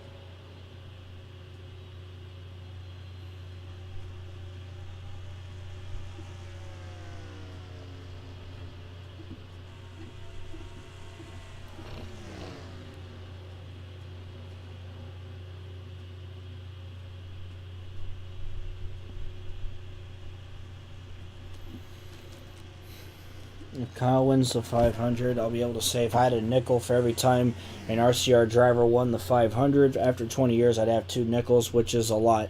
But it's strange it happened twice. Yeah, exactly. You all underestimate in our 2003 chaos. Unless Rusty is leading, then it won't happen. Let's add Rusty to a Busch mock race as an experiment. Oh, God. He probably wins.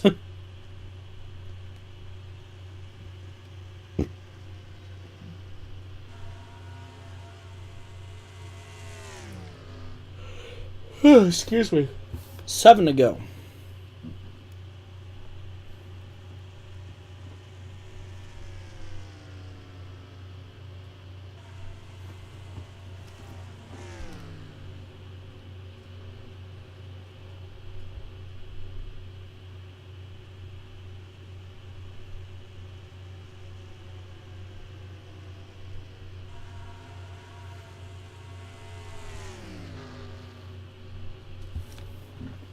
Jeff Gordon getting past the lap car Blaze Alexander. Yeah, I'm not sure how much longer Kyle Busch is going to race in the Cup Series for. I mean, he's 40 years old now at this point, but we'll see.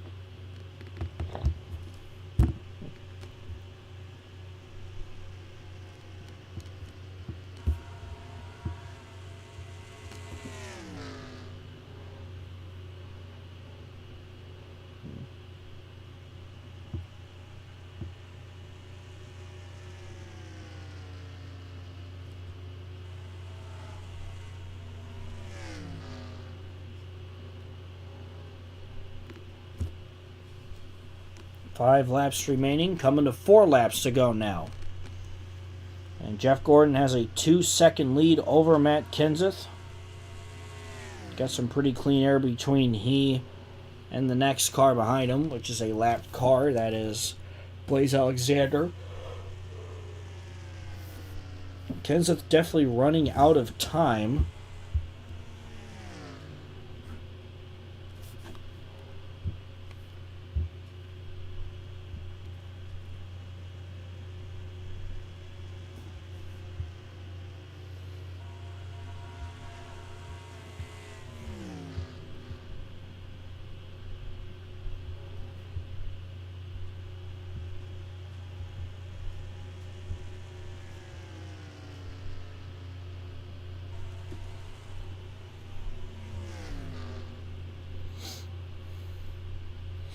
Coming to 2 laps to go.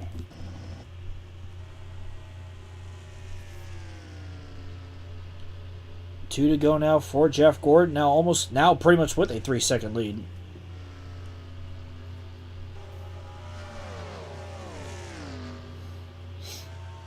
Yeah, Kyle Busch, I think, is the longest running active driver. Denny Hamlin was actually a rookie in 2006, but yeah, they're pretty much two of the longest running Cup drivers now at this point. Then I think after that it's Keselowski and Logano. Back to the line, white flag for Jeff Gordon. He's got a nice cushion between he and Kenseth.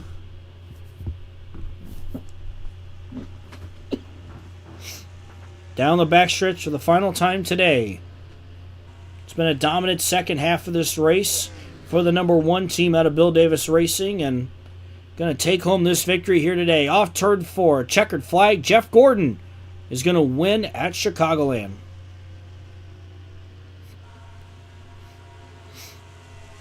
Don't forget McDowell. Oh, good point, McDowell. Yeah, definitely McDowell. He's been racing for quite some time, too.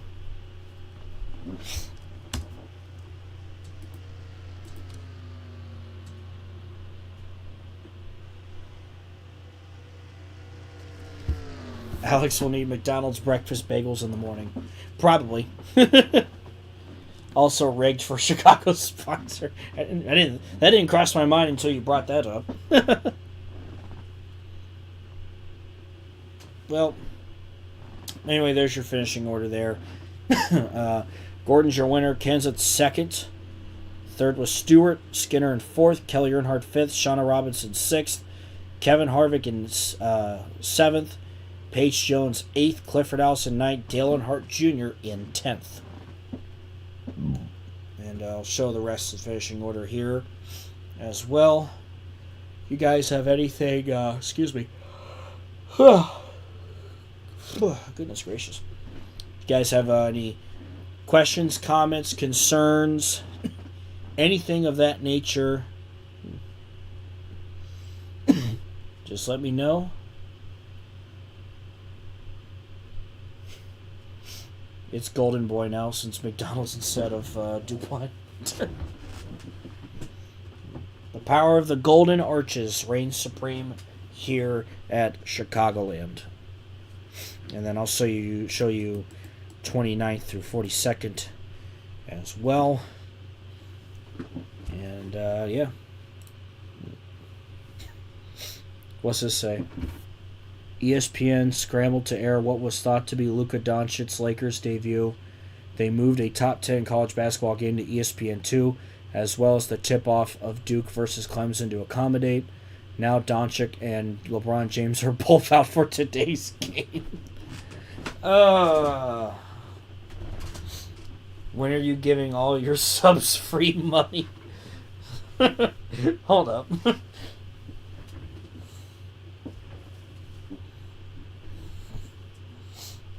Let's go gambling.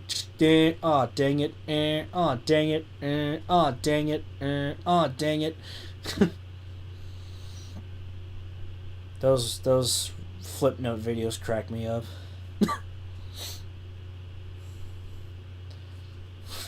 The one where it's at the stoplight and it's just like, what does blue mean?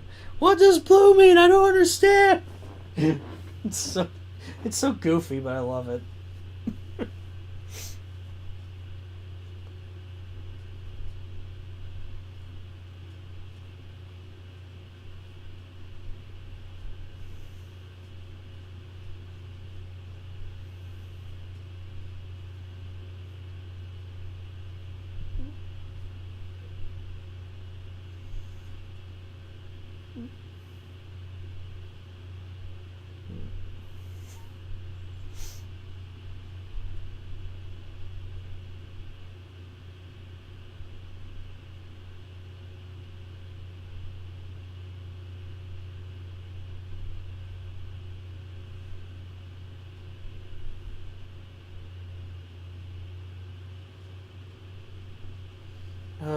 Free money. But yeah, we'll wrap things up here shortly. So again, stay tuned for those community posts for voting for the best of the best of the All 90s team. I showed you guys earlier all the finalists there. So again, thank you all for voting for that. Now I'm going to begin packing, and I'll leave very early in the morning and go from there. That's kind of why I did the stream a little sooner than usual, just for that reason. So yeah, hope you guys have a wonderful weekend. Enjoy the Super Bowl tomorrow. The Chiefs are probably going to win, but yeah, enjoy the Super Bowl, the big game, and then it's time for our Super Bowl, right? Step aside NFL, it's time for NASCAR. So, I guess almost happy Daytona week. Looking forward to it. So, yeah, thank you guys so much for tuning in as always. I appreciate all the support. Stay tuned for more updates regarding Racing Infinity Volume 32. I guess I didn't really talk much about that. Volume 32 is going to be a continuation of a previous Racing Infinity, by the way.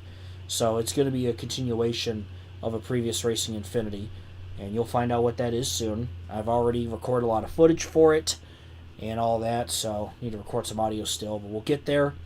And then SNL 2000, we're getting really close to getting those races going. And yeah, so yeah, I'll go ahead and sign off for the night. Thank you guys so much as always. I'll check my socials. I'll be posting from Daytona and all that fun stuff too. So again, I appreciate all the support as always. So thank you guys so much. Have a wonderful evening and have a wonderful week ahead. And enjoy the Daytona 500 as well. And when I get back from Florida, we'll absolutely talk about it. So take care, everybody, and have a good night.